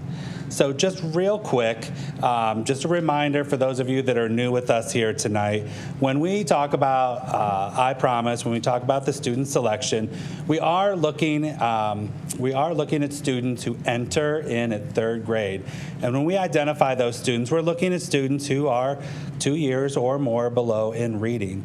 And as we identify those students across the district, it's from a pool of about 500 students. So we are serving a significant number of students who are at risk in Akron Public School. The I Promise School, they take 120 of those students by random selection, and that represents clusters from all over the city. So when that all boils down, we're looking at a student population that's a little bit different than the rest of the schools in the district. We have a 28% of our students with disabilities at the I Promise School, which is about 10%, 8 to 10% higher than the rest of the district. 11% English language learners, which is a little high unless you're in the North Cluster, and then that's going to triple. And then we're serving students, 3% of whom are experiencing homelessness. homelessness. So definitely a fragile population when we think about the I Promise School. When we look at our subgroups, it's pretty consistent with with our district numbers. When you look at our Asian, Black, Hispanic, multi-race, Pacific Islander, and white, it's pretty comparable. And again, that's all random selection and just how the numbers fall. So we've talked a little bit about achievement and progress, and when we look at instruction, when we look at our academic programs and our data conversations, those are always the two big rocks that we look at. And the last time I was here, we talked about achievement, and we looked at the OST scores. And so just a reminder, the OST, that's a one-shot-in-time measure, and it's measuring against a standard. And so we talk about that in terms of being proficient, basic, limited, proficient, advanced, accelerated. When we talk about progress or growth, we're looking at multiple measures. And in our district, we use iReady. That's our data tool. And that allows us to look at how students are growing over time and give us a good indication of how students are going to perform on that report card. And so as Dr. Kaver used the analogy about the race, it's a race against yourself. So here's where I started, and here's where I finished. And did I finish kind of right in the group of kids that I started with, or did I outperform some, or did I fall back and lag behind a little bit? And so that's what I want to share with you today. I made a commitment that we would share that progress. And there's lots of great things happening at the I Promise School when we look at kids and their typical growth. So we're always aiming for 100%. We want 100% of our kids to make that typical growth, because that's how we're closing the gap. So what I have here for you is a chart. We still have our comparison group, so we have the students who are enrolled in I Promise, and we have our control group of students who met the same criteria. They could have been at the I Promise School, but they weren't selected in our random selection process. So as you look through this list, this is the percent of students who met their typical growth. So I Promise rocked it out in third grade, and Principal Davis can tell us the types of things that are happening in third grade. They're actually leading the school in growth. Grades 3, 4, and 6, they did outperform the other control group students, and we're still working on grades in 7th and 8th. The control groups did outperform us there a little bit. This is an ELA, by the way. I'm sorry if I didn't mention that. Here's another way to look at that for those of you that like charts. So again, we see third grade rocking it out with 92% making growth. We are on an overall downward trend, but there's definitely a bright spot in 6th grade. So they were well over that 50%, hitting 60% growth in ELA. Then we have math. We saw from the achievement last time that math wasn't as high as reading, so that also translates over into the growth. So IPS students in grades 3, 4, 6, and 7 did considerably better in their growth versus the control group. And again, it's some of those upper level grades. This time it was 5th and 8th grade where the control group outperformed the I Promise students. And here that is in our chart. All right. And one of the other things that we were asked to talk about is the retention rate. So we did work with our HR department to talk about the percentage of staff who are at the I Promise School in the district. We ran the numbers for all of our schools. And so we looked at resignations, we looked at transfers, we looked at retirements for our full-time staff as well as our substitutes. And across the district, we're retaining about 93% of our staff. At the I Promise School, it's 87%.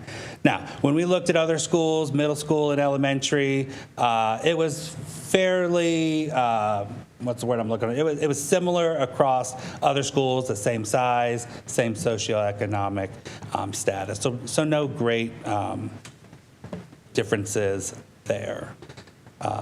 So with that, I'm gonna turn the so what. We'll take some questions at the end, but we're gonna take the so what of the data and hear all of the strategies and things that are happening with the school and the foundation. Sure. Thank you. I wanted to take a moment just to review the role of the LeBron James Family Foundation at the I Promise School. As everybody knows, the I Promise School is an Akron public school, and the LeBron James Family Foundation is a committed partner in our work at the school. Part of the initiatives that are embedded in the work of the foundation are the wraparound services, the out-of-school time activities, and other programs and support. From the master agreement of the founding of the school is this quote: "The foundation agrees to coordinate, provide, and secure funding for wraparound services, out-of-school time activities, instructional supports that exceed what is provided by APS in other APS schools, and other programs to enhance and supplement the learning environment for IPS students, families, and staff." Included in that is our outstanding Family Resource Center. So let's talk next steps, because all of this talk about data has to be followed about what are we doing now, because each one of those data points represents somebody's whole world. So let's talk about the systematic interventions that we have, the multi-tiered system of supports that we have based on students' data. As you guys know, we are grade levels 3 through 8, so we are implementing the district-approved interventions for both reading and math that correlate with that grade level. We have in reading, Phonics for Reading, Horizons Elevate, and Horizons Discovery. And in math, we have Do the Math, iReady Learning Paths, and iReady Instructional Reports, which we're getting further professional development on in the upcoming weeks as the math department works to solidify that plan. Our objectives and key results with this systematic interventions that impact student achievement and growth is that students will master skills during a 6-week cycle of intervention as measured by the intervention-specific assessment to close the achievement gap to positively impact mastery of grade level standards. This will be monitored by our intervention assessment team, or for those of you who are educators, IAT. We know that based on evidence, the potential for a robust MTSS system is the zone of desired effects, as indicated by Hattie. It has the potential for a 0.70 effect size. Next, a focus of our work is on trauma-responsive practices, and this is multifaceted. First of all, we have explicit social-emotional learning for students, which includes zones of regulation and character strong. All of our third grade students have a social skills class that is one of their electives, and we have a climate instructional coach. We also have emphasis on collective efficacy and self-care for staff. We have a weekly staff circle and a dedicated space where adults can go and relax called our R&R room, what is exactly what it sounds like. It's beautifully relaxing, it's calm, it's quiet, it's got plants, it's got nature sounds, it's got areas for yoga and comfortable seating, and really a place for adults to recognize that they have to take care of themselves before they can take care of others. We also put a concerted effort in reorganizing the classrooms and routines to lessen transitions for students so that we now have dedicated hallways per student grade level. We have no bells during our class changes. Each of our learning spaces has either a calm down corner or a chill out space, depending on grade level, because no 13-year-old wants to go to a calm down corner, but they certainly want to chill out. And the addition of family time, which is a special course to IPS, where all of our secondary students end the day in the same room where they started. And this is a time for support, enrichment, and intervention, and also a time to debrief in a circle with your family. Finally, it is our focus to apply for Brown status with our PBIS system, and we are focusing on our Tier 1 interventions and also restorative practices throughout the building. Objectives and key results for this area are that the school climate will provide physical, social, and emotional safety for staff and students as indicated by student and staff surveys. The potential to considerably accelerate using explicit SEL curriculum falls in the 0.5 size of effect.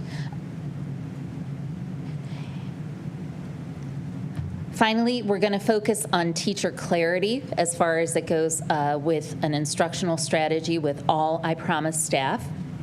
Teacher clarity has been implemented throughout the district in different buildings for a couple of years, but it's never been brought to the I Promise school. So this year, we are going to focus on teacher clarity because it is instruction in which both teacher and student are engaged in communication and the lesson and learning. Clarity describes a set of teacher behaviors that are vital to engaging and empowering all students in their learning process by helping them clearly understand what they are learning, why they are learning it, and what they are expected to know or be able to do to demonstrate what they have learned. This year, we will focus on learning intentions and success criteria. Our objectives and key results will be that teachers will implement instruction where teaching is purposeful, intentional, and well organized to accelerate student learning to close the achievement gap. And when we're talking about the potential to considerably accelerate, it is more than a 0.8 effect size, which is basically if teacher clarity is implemented properly with fidelity and across all areas. We expect that in a typical year, the effect size is 0.4, but this would potentially double our students' achievement. I'm also a big fan of collective efficacy. Collective efficacy is the shared belief that through their collective action, educators can influence student outcomes and increase achievement for all students. Collective efficacy ensures that collaborative conversations are based on evidence. In a building with collective efficacy, teachers are working together to have appropriately high expectations of what a year's growth for a year's worth of instruction looks like. And collective efficacy is the belief that it is the teachers that cause the learning, combined with the action of working together and fed with the evidence that through their actions, they are impacting student learning. Objectives and key results is that teachers will make more effective use of the skills they already possess and share that knowledge with colleagues. As a result, students are empowered to succeed and reach for higher goals in the process. And based on John Hattie's research, collective teacher efficacy is one of the most high-yield strategies that a leader can implement and the most effect as far as desired outcomes, with the potential being over a 1.0 effect size. We also have, like all of the districts in the building, PLCs, which are professional learning communities, and coach-led turn-to-parent workshops, which we just had our first on Thursday, which included our Title I reading night, where parents were engaged in sequential activities with their scholars. So that's what I wanted to share with you all about where we are going and our next steps. I'm sure, yeah, I was like, where did he go? At this point, I know Mr. Lichty would love to take any kind of questions. That was good. That was good. Do we have any questions for either Ms. Lichty or Ms. Davis? Okay. Sure. I'm sorry. I should have said questions or comments.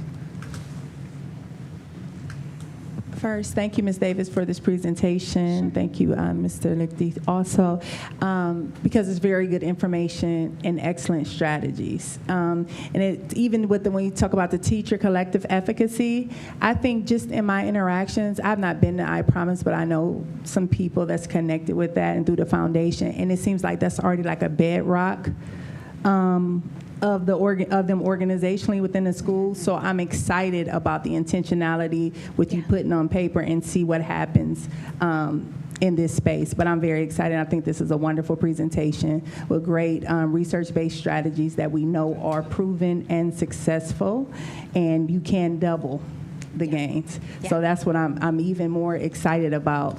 And also, I also want to highlight, when you look at that 8th grade class and how low their scores are, the only thing I kept thinking is, but we don't know what at 3rd graders, where they came in at.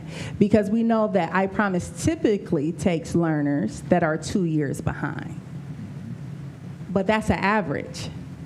So if the learner is in fact 3.5 or lower, then we're still seeing growth. So I just wanted to highlight that because I know people see low numbers and we've seen it with the control group. But there's so many things as an educator that was going to my head. I'm like, okay, well, when you see this current 3rd grade and when you see 4th grade, okay, this is a strong group and all of them are here from 3rd grade, right? Yes. So I'm like, that is the size, that's the class size that travels together. So with so many other indicators that we're not discussing here on the day that could factor into that. So I just want to put that out there for people to chew on a little bit. Thank you. That have questions. Thank you. Thank you, Ms. Jackson. Are there other questions or comments from the board? Dr. Marnar. Mine's it's a little bit of both. My comment first, I kind of want to address, well, not officially address, but it has been mentioned that we may not be helping the school. But I want to say, as an education policy researcher, I value how the research can not just shed light, but focus light on exciting and significant initiatives. And in our last presentation, I asked the question for the theoretical framework or the methodology in place to interpret these results, because as Ms. Jackson just mentioned, longitudinal data, looking at that and things like that are very important. This isn't just elite academic speak, it's helpful. I see the passion of the people that come here so many times. The state data, they provide us a framework, and they provide us a lens to interpret their results, but we know that it's well known that their framework has flaws that especially impact students like ours. So I want to say first, thank you for this presentation, because focusing on the growth and giving us OKR details today was a lens. It was a helpful lens. We see what you're looking for in your interventions. But I guess my question now is, I saw in your trauma responsive practices, you plan to measure that by student and staff surveys. So will this be the first year of those surveys, or is there a plan for that data? And the reason I'm asking is the significance of these aspects doesn't just enhance our understanding so we get it better, but it guides the narrative, it connects it with the work, and it also plays a role in the reproducibility of these interventions. So if we find things that truly make a difference in the lives of our children and our families, we need to know exactly what that is. So that's why I'm asking. Yeah, so the student surveys exist, and I'm going to slaughter the names, and Yvonne, I'm sorry, because they've changed over the years and depending on grade level. But we do have, we have Transcend, it's no longer, and YouthView, thank you, I didn't want to get that wrong, for our scholars, depending on what grade level they're in, and that gets administered once a year. So we do have historical data on that. And yeah, Transcend was first last year. So we're going to be able to follow that along. As far as adult surveys, that's a tough one, but it's kind of a Stephanie Davis important one. That's who I am as a leader. I always want to get feedback on how you feel, but also like why. What can we do? What's the thing that's holding you back? What can my leadership and our leadership team do differently to enable you to do what you need to do to help our kids see growth? And that's really a more informal kind of thing that I've done in my leadership always, and it would not pass any smart statistician's metric for anything, but it gives me the information that I want to know so that I can grow as a leader and help my staff grow. And hopefully in the upcoming year, the staff gets to know me well enough to know that it's nothing vindictive. It really is an opportunity for me to learn and grow. Larry Johnson's working on Transcend staff too.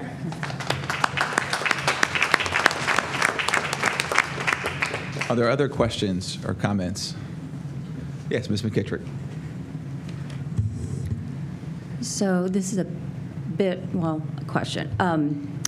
As a former classroom teacher, I was a classroom teacher for 21 years, and I haven't been a classroom teacher for 9 years, so I understand that the research changes, the pendulum swings, but it's always been my understanding that when you have children grouped by mixed ability, that they tend to perform better, all the kids, the low ability kids and the higher achieving kids.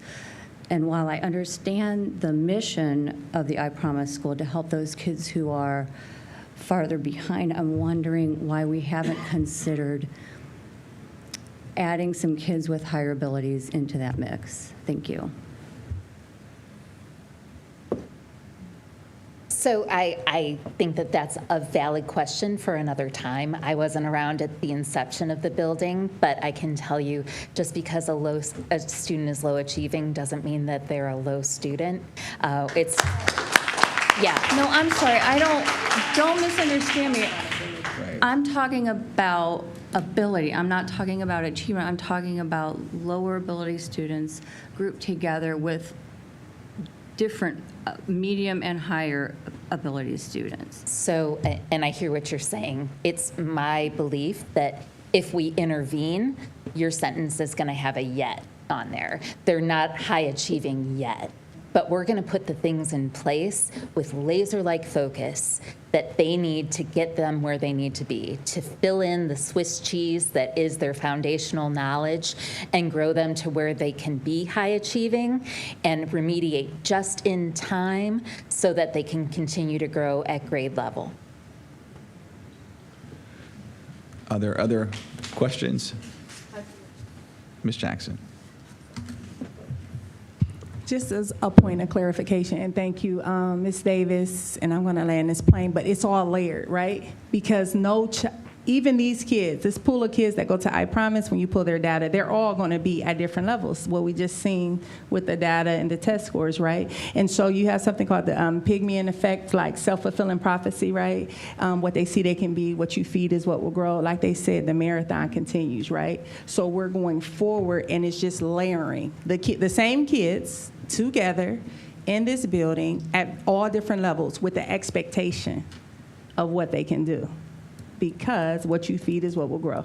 And so that's why it's important when we have like public settings and things like that, that we keep the main thing, that students can learn, that students do learn, and that we're moving forward. So I just want to really take that there, because I think out of all this, I wasn't here the first presentation and all those things, but I think out of all this, what resonates the most with me is those who presented to the board talking strictly about the impact of the learner as a result of our adult conversations.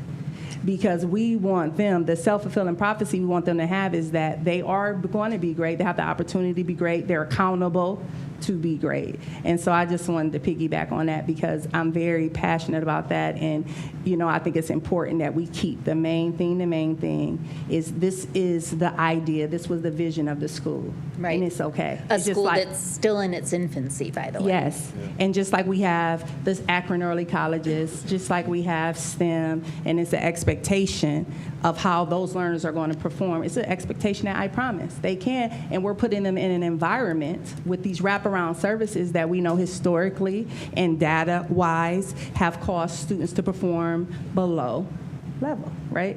So I think this is a great thing. I think it's a great model, and I'm excited to see once we get further out the successes that we're going to boast. So thank you.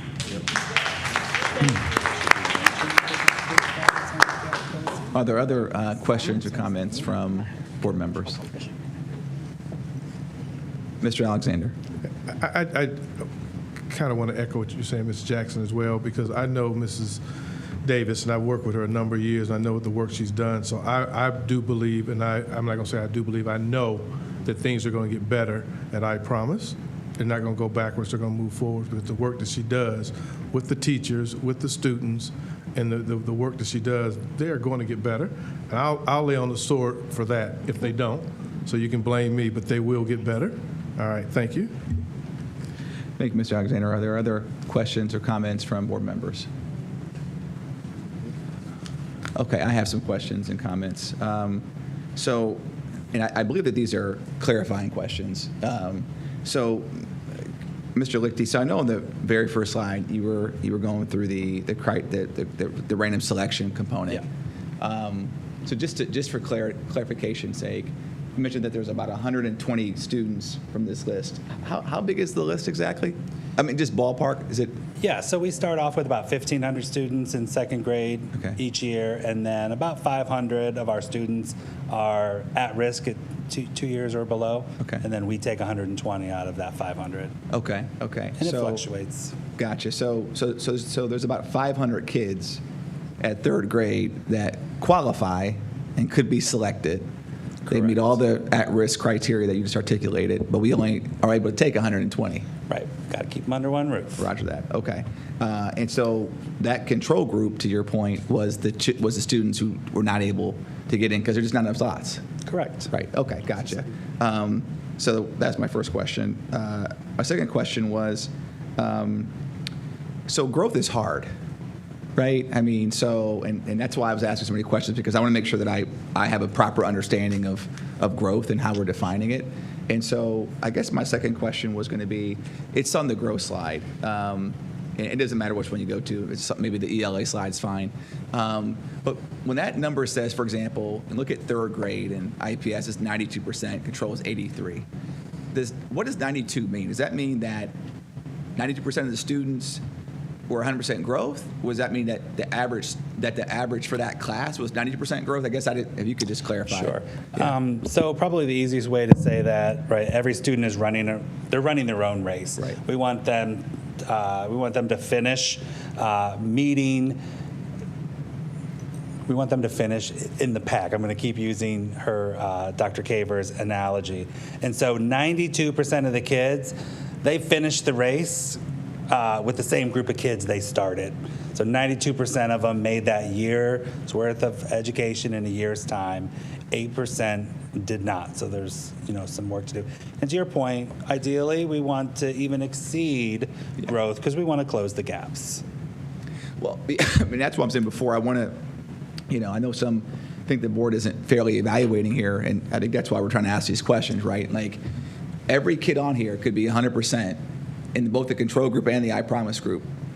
Correct. For 6 consecutive years. So those numbers could be 100% growth, grades 3, 4, 5, 6, 7, and 8. But if they came to us 2 years behind, they'd leave us 2 years behind. So that's, to me, that to me is kind of the pin in the balloon, right? It's like, my God, like, I thought getting to 100% was going to be like the holy grail, right? So, but the challenge being that if they're not exceeding 100%, then they're not actually catching up, right? Which is, and part of the mission of the school was to take these kids and, hopefully in 6 years' time, a significant number of these kids are caught up, right?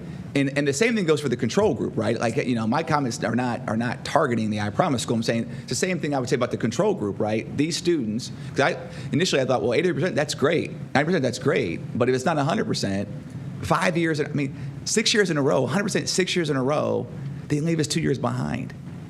I mean, that to me is what is the gut punch, right? And that's why, my questions are around how do we, and these strategies that you're talking about, Ms. Davis, because realistically, we have to be exceeding 100% to catch the students up, And I understand the point that has been made multiple times about schools are more than data. And I 100% agree with that, okay? I think everyone here at this board, 100% on the table, agrees with that statement, But at day's end, the data also matters. So to say that it's not all that matters is not the same as saying that it doesn't matter, because it still does matter. It's just not all that matters, right? And as we've pointed out before, we're talking about an educational model and a wraparound services model, right? And they are certainly complementary, but they are not the same thing.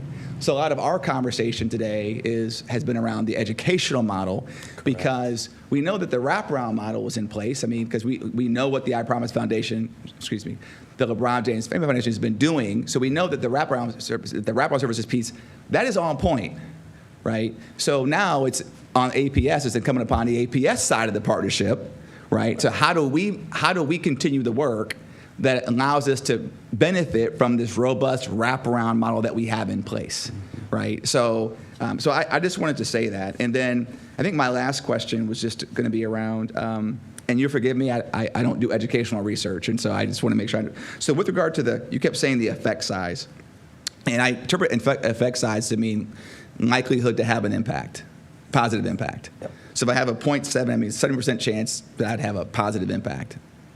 So the way I understand it, through Hattie's research, anything over a 0.4 significantly accelerates learning. And so when we're working with our schools, when we're working at I Promise, we expect them to pick strategies that will significantly accelerate learning. And so we saw 0.7, 1.0.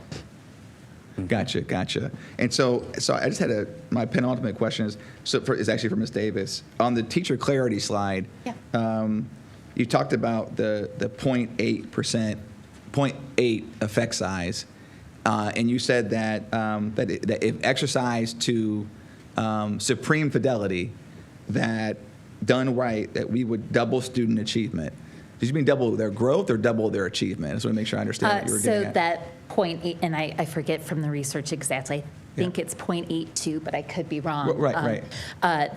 You can call 0.4 is the hinge point, and so it's basically that's a year's worth of growth. So anything. What 0.4 is? 0.4 is a year's worth of growth. So if you think of it in that term, in that kind of mindset, if we're doing 0.8, if that's our potential effect size, that would necessarily mean double the growth. Double the growth. Okay. 2 years growth in a year.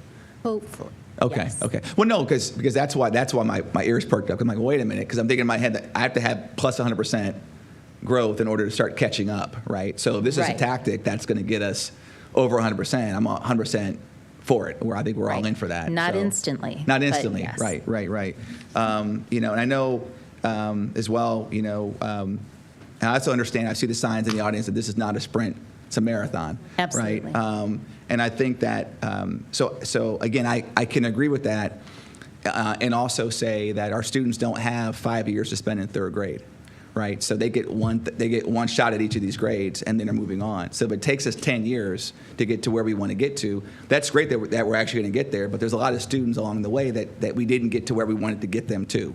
And so that's why this conversation is what it is, because there's a certain level of urgency that I think we all feel, and how do we move these kids forward as fast as possible, which is why I'm incredibly appreciative of the slide deck that you put together here that lays out the research, really kind of laying out the what we expect the impacts to be on the data.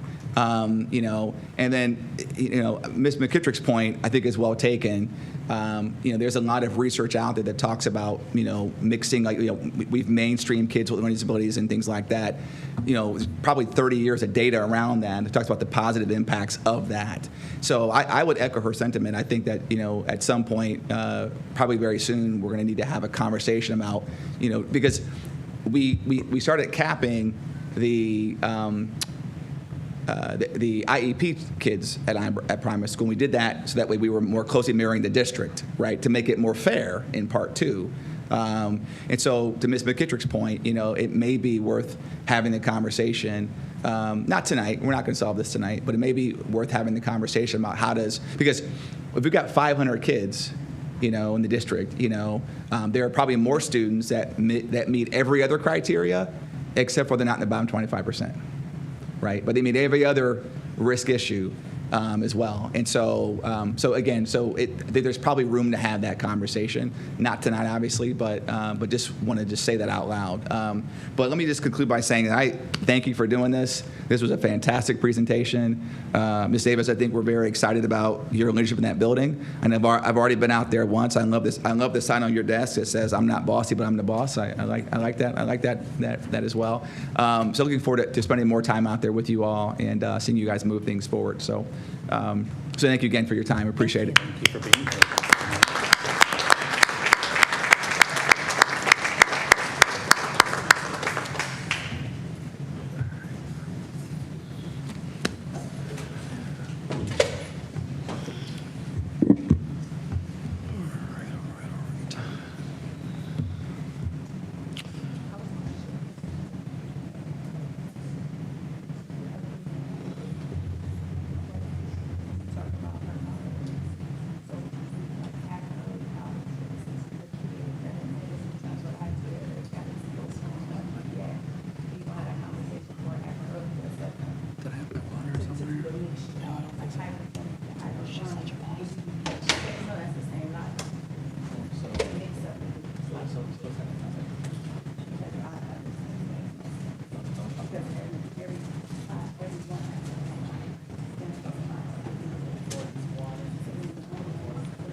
Okay, next we're going to move to item 4, approval of the previous meeting minutes. Is there a motion to approve the meeting minutes from 8:28, 9:8, and 9:9? I so move to approve. Okay. It's been properly moved by Mr. Perry. Is there a second? Second. It's been properly moved, seconded by Mr. Alexander. Is there any discussion? Dr. Monard, do you have? Okay. Hearing and seeing none, roll call, please. Dr. Thompson? Mrs. McGittrick? Yes. Dr. Molnar? Yes. Mr. Alexander? Yes, abstain from 4.2 and 4.3.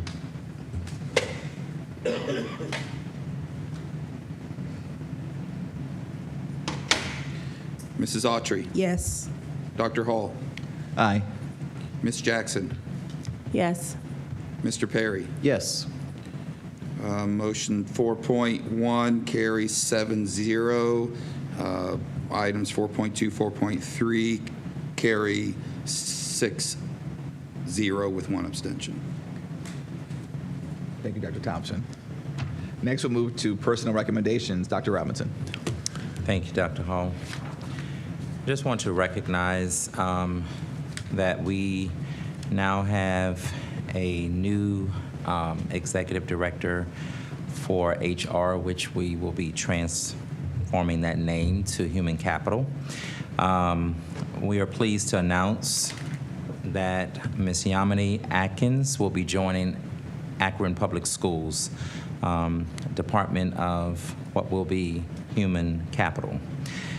As its executive director, Ms. Atkins brings a wealth of knowledge related to government, labor law, labor relations, human resources management, and employment relations to the school district. She's coming to us from a previous role as Director of Human Resources for the City of Akron. During her tenure there, she was integral in advancing the role of the department to enhance employee engagement and development.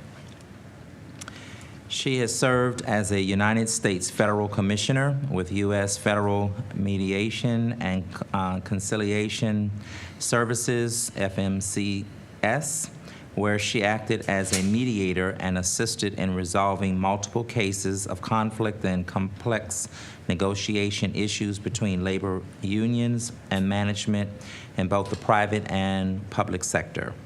Additionally, she provided training and instruction to numerous entities in Ohio to assist employers with building harmonious labor management relations and workplace best practices for human resources. Prior to her role as federal commissioner, Ms. Atkins had more than 20 years of service in HR and labor relations roles with Summit County. While there, she served as Deputy Director of Human Resources and was the Chief Negotiator for 14 separate union contracts. She serves as a board member to various organizations throughout the community, including University of Akron, HR Advisory Board, the International Institute for Akron, and Leadership Akron. I'm going to ask her to just please stand so that we can recognize you. Thank you so much for being with us. Thank you. And we are looking forward to working with you. I wish to recommend approval, Dr. Hall, of the personnel recommendations presented in categories 5 through 16. Thank you, Dr. Robinson. Is there a motion? So moved. It's moved by Mr. Alexander. Is there a second? Second. It's been seconded by Mr. Perry. Is there any discussion? Hearing and seeing none, roll call, please. Dr. Thompson. Dr. Molnar. Abstain on item 5.2, yes on the rest.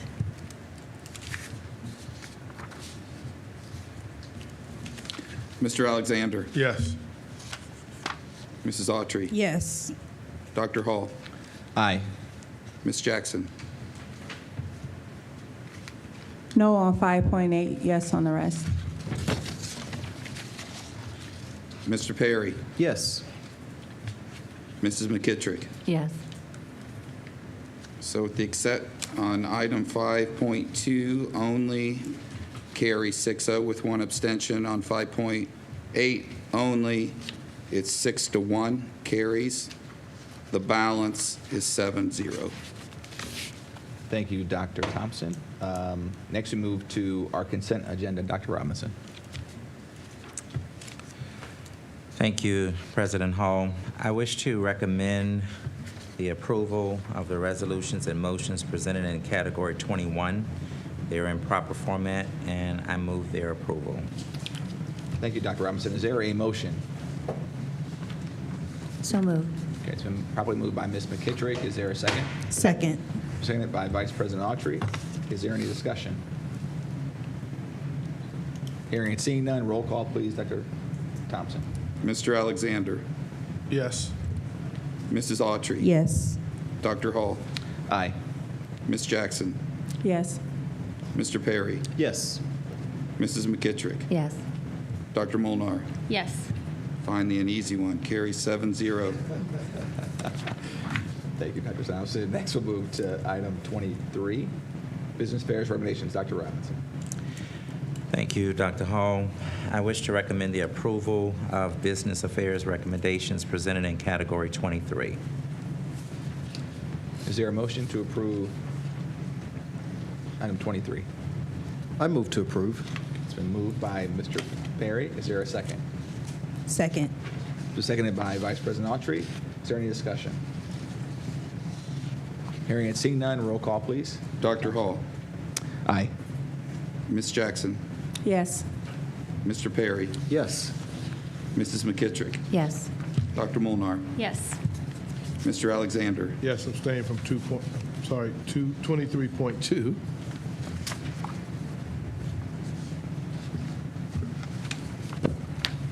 Ms. Autry. Yes. Item 23.2 is 6-0 with one abstention. The balance carries 7-0. Prior to that, thank you, Dr. Thompson. Next, we move to the Superintendent's report. Dr. Robinson. Thank you, President Hall.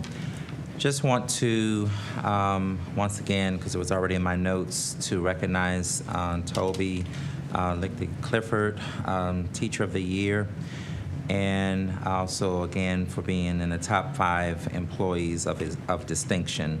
I have to say that he has been a pleasure to work with thus far. Want to also acknowledge that I have been visiting churches on Sunday, and I want to certainly thank Mr. Alexander for working with me, organizing that, and helping me to pave way in the community, because that is very important. I want to also acknowledge our scholars at Barber CLC, our 5th graders. I want them to know that the cards that I received from them, that I read each one individually.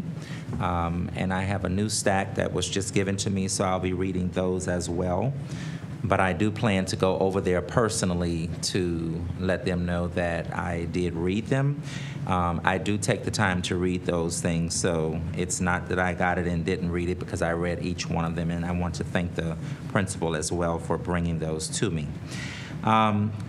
We have a Be Kind, so just want to acknowledge this again, and I want to thank Ms. Joanne for her work. She has really been doing a remarkable job supporting a lot of the work that we're trying to do around just communication and trying to establish an even better culture and climate within our district. But during a Be Kind 330 initiative at Reimer CLC, they celebrated Specials Day, where scholars and staff united to promote kindness and build connections. Activities included creating a kindness chain, symbolizing acts of kindness, creating cards for another school, and learning inclusive playground games. This event was a true statement to the power of kindness. I would like to express my sincere appreciation to all who contributed to making this event a memorable and impactful one. Together, we can continue to cultivate an environment where kindness thrives, ensuring that our school remains a place of learning and compassion. I also want to commend our principals who have been working extremely hard around the data reviews.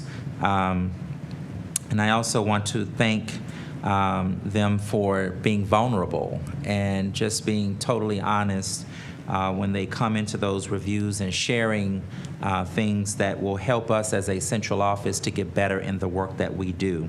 That's the purpose of data reviews. And so I want to also thank the team, our think tank, which is around the room, for their hard work. Mr. Lecty Clifford has been working very hard, and I want to commend him for, I guess he thought I was going to lead those meetings. No. He has been doing an exceptional job of leading those meetings along with the team. And I want to say thank you to all of our senior cabinet. I'm very proud of the work that they're doing. I am indeed pushing them and stretching them. And they are doing a fine job of reaching the goal. And so thank you to all of you for your hard work.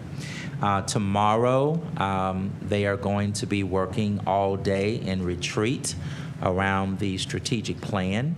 And so I'm excited about the work that will come forth around the strategic plan. They are working to build those cornerstones and the strategies around those cornerstones, and beginning to work on our KPIs, our key performance indicators. And so I want to say thank you to them because I'm pushing them. We are trying to get our strategic plan done by December. But I want to commend them because much of the work had been done before I got here. And so we're bringing it all together into one document, which is our blueprint for excellence, the strategic plan. Thank you. Thank you, Dr. Robinson. Are there any questions or comments for Dr. Robinson? Okay, hearing and seeing, then we'll move to President's Report. I'll keep this brief. I just wanted to start by thanking my board colleagues for taking the time to join us for our retreat that we had in Columbus. I know that Dr. Robinson was already down there, and so I appreciate you all being willing to travel down so we could all meet together in fellowship. My second comment is with regard to that the strategic plan. We got sort of a preview of that at a high level at the board retreat, and so looking forward to the work that Dr. Robinson and his fantastic senior staff are doing around that. I know this board is anxiously awaiting that, and so looking forward to seeing it. So I would also add the board's thank you for all the work that you've already been doing, and will continue to work on as it relates to putting that plan together. And that concludes my remarks. Are there any questions or comments for me? Okay, hearing and seeing, then we'll move to, are you sure? Okay, just checking. All right, hearing and seeing, then we'll move to Treasurer's Report.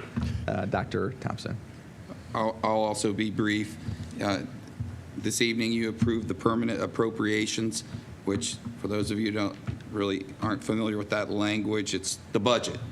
So it's the permanent budget. So the temporary budget you passed in June, but this is the final budget for the remainder of the year. So it's a critical point in the Finance Department's work. Next month, you'll receive our next meeting, you'll receive August financial reports, which will help you again track our 5-year forecast and our projections. Monday evening is our Finance Committee meeting, so we will convene on Monday. And then just a word out that I think needs to be out more on Friday, part of the reason we were in Columbus, we presented to the other Big 8 schools, which are the large urban school districts in Ohio, about the safety protocols and measures that we've put in place. And that was a combination of administrators and teaching staff making that presentation. And we've now gone from, I think, maybe a little behind the curve previously to the leaders in urban education, at least in the state of Ohio, from a safety perspective. So kudos to those folks who made that presentation, and we certainly seen the data to show us that that investment, there is a ROI on that investment, as we've seen a decline in fights, we've seen a decline in violence against staff, et cetera, et cetera. So I believe it's beginning to work for us. And I'm hoping that a little bit harder to track for Dr. Caver, but the impact of the Yonder bags eventually on our students being more focused and having a positive net result in terms of student academic performance. That's all. All right, thank you. Roger that. Thank you, Dr. Thompson. Are there any questions or comments for Dr. Thompson? Yes, Ms. Jackson. Thank you, Mr. President. Dr. Thompson, I remember when we were going through all of the reviews for the different safety protocols that we would take and systems we would purchase, that we were presented with data per building as far as incidents, referrals to the board. Do we have any data now to support a decline that will mirror the same data we were presented with to show how much these things have declined after getting these systems in place? Yeah, so we have data from March to the end of the year with our pilot schools, but we haven't gone long enough this school year to be able to show that data. But what I think we want to do in the spring, or perhaps even mid-cycle, is to pull all the data together from the whole district and compare that to the previous year's disciplinary data and see actual numbers in terms of, and I think we would focus on weapons in the school or confiscated in the schools. I think we would want to take a look at number of fights. But there are other things that are a little more difficult to measure. Had a conversation with Mr. Williamson. We had an incident that occurred, the cameras, where there was a serious allegation made against a staff member. The cameras proved that it wasn't true. And then secondarily, there was no video from students of anything going on that might have ended up in the hands of the media or whatever because their phones were locked up in the Yonder bags. But our new cameras are so clear and we're able to precisely zone in. The parent was brought in, shown the video, and walked out knowing that in fact the allegation made was false. So I think there's a lot of data, and some of it a little more difficult to measure, but so far I think the investment's been well worth it.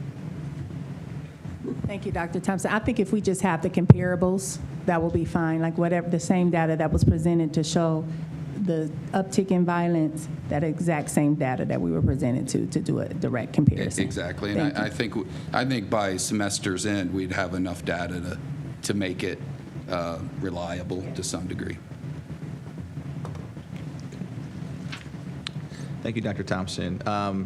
Next, we'll move to committee reports, legal, policy, and contracts. Thank you, Mr. President. First, reading of policies 2114, 2271, 5460, and 6325 are available in section 18.1 of today's agenda. And we are presently reviewing feedback from administrators on policy 1540, and we will meet again next week, September 18. And that concludes my report. Thank you, Dr. Marner. I appreciate that. Next, we'll move to finance. Thank you, Mr. President. Finance Committee will be meeting next Monday. Okay. Thank you, Vice President Autry. Next, we'll move to instructional policy and curriculum. I'll start us off. We are just a gentle reminder to look at the link in your agenda for College and Career Academy and I Promise School updates. Thank you.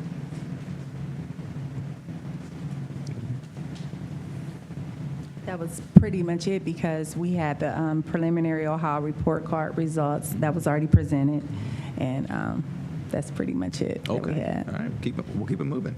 All right. Next, move to equity. Okay, I'm going to start us off. First, at our meeting on the 5th, we heard from Dr. Robinson, and he outlined his blueprint for excellent strategic plan. And so the 4 cornerstones, of course, will be excellence in academics, operations, culture and climate, and engagement.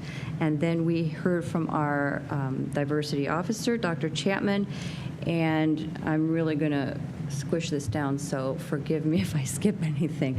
But she talked about some takeaways from the Reimagining Education Summer Institute, and again, to distill this down, some of the things that we talked about were, are we thinking equitably regarding a couple of things. First, resource allocation, which we've had that conversation many times, and how are we, how are equity standards impacting the classroom, and we're being culturally responsive, but how do we recognize when harm is occurring, and what will be our response to that? And what does professional development look like with an equity lens? Again, Dr. Robinson talked about those 4 cornerstones of the strategic plan, that equity, of course, has to be threaded throughout that, and that's why equity isn't a distinct cornerstone, because it's part of each cornerstone. And I'll see if, I'll stop there and see if any of the others want to add to that. Not that specific piece, but I do have another thing to Okay. add to the meeting. So we also talked about the foundational equity training schedule for this year, and one of the things we talked about was the glaring inequity between people who receive training and then training afforded to non-instructional staff, and those were, you know, child nutrition, custodial, et cetera. And I was happy to see that those are being looked at, making sure they have the same, you know, training, that we all are trained in equity. It's not just, you know, the top level, it's everyone that's been being trained. So I was happy to hear about that part. And also we discussed more about, you know, engaging our scholars more in our board, making them, you know, more of a part of what we do, and making sure they understand that they can have, you know, we amplify their voice, their voices, which are very important to all of us. So we want to make sure you look at that through an equity lens as well. So that was very important for me to hear, and I'm looking forward to, you know, looking at that as we continue our meetings in the future. Just quickly to elaborate on what Joe was saying, when the lens of equity regarding the support staff was on in the part of the staff, that they be trained in like positive behavior incentives of how to deal with students. So, you know, that they have value also in their interactions. So it was from the standpoint that they too are valued, that they too are heard, and it, so they gave them an ear to listen to their concerns, and also examining how they can be trained, not just in equity, but in strategies to deal with the learners, like when there's disruptions on a bus and things that they can implement, or in a cafeteria. So, Thank you, Ms. Jackson. Is there any other additional comments with regard to the equity report out? All right, next move to, there's no unfinished business, there is no new business, and there is no need for executive session. So you know what that means. It means I will take a motion to I so move. Okay. Second. It's been moved by, probably moved by Mr. Perry. Is there a second? Second. Been seconded by Mr. Alexander. Is there any discussion? If not, roll call, please. Dr. Thompson. Mr. Perry? Yes. Mrs. McKittrick? Yes. Dr. Molnar? Yes. Mr. Alexander? Yes. Mrs. Autry? Yes. Dr. Hall? Aye. Ms. Jackson? Yes. Motion carries 7-0. Thank you so much. We stand in adjournment at 8:08 p.m. Thank you. Good night.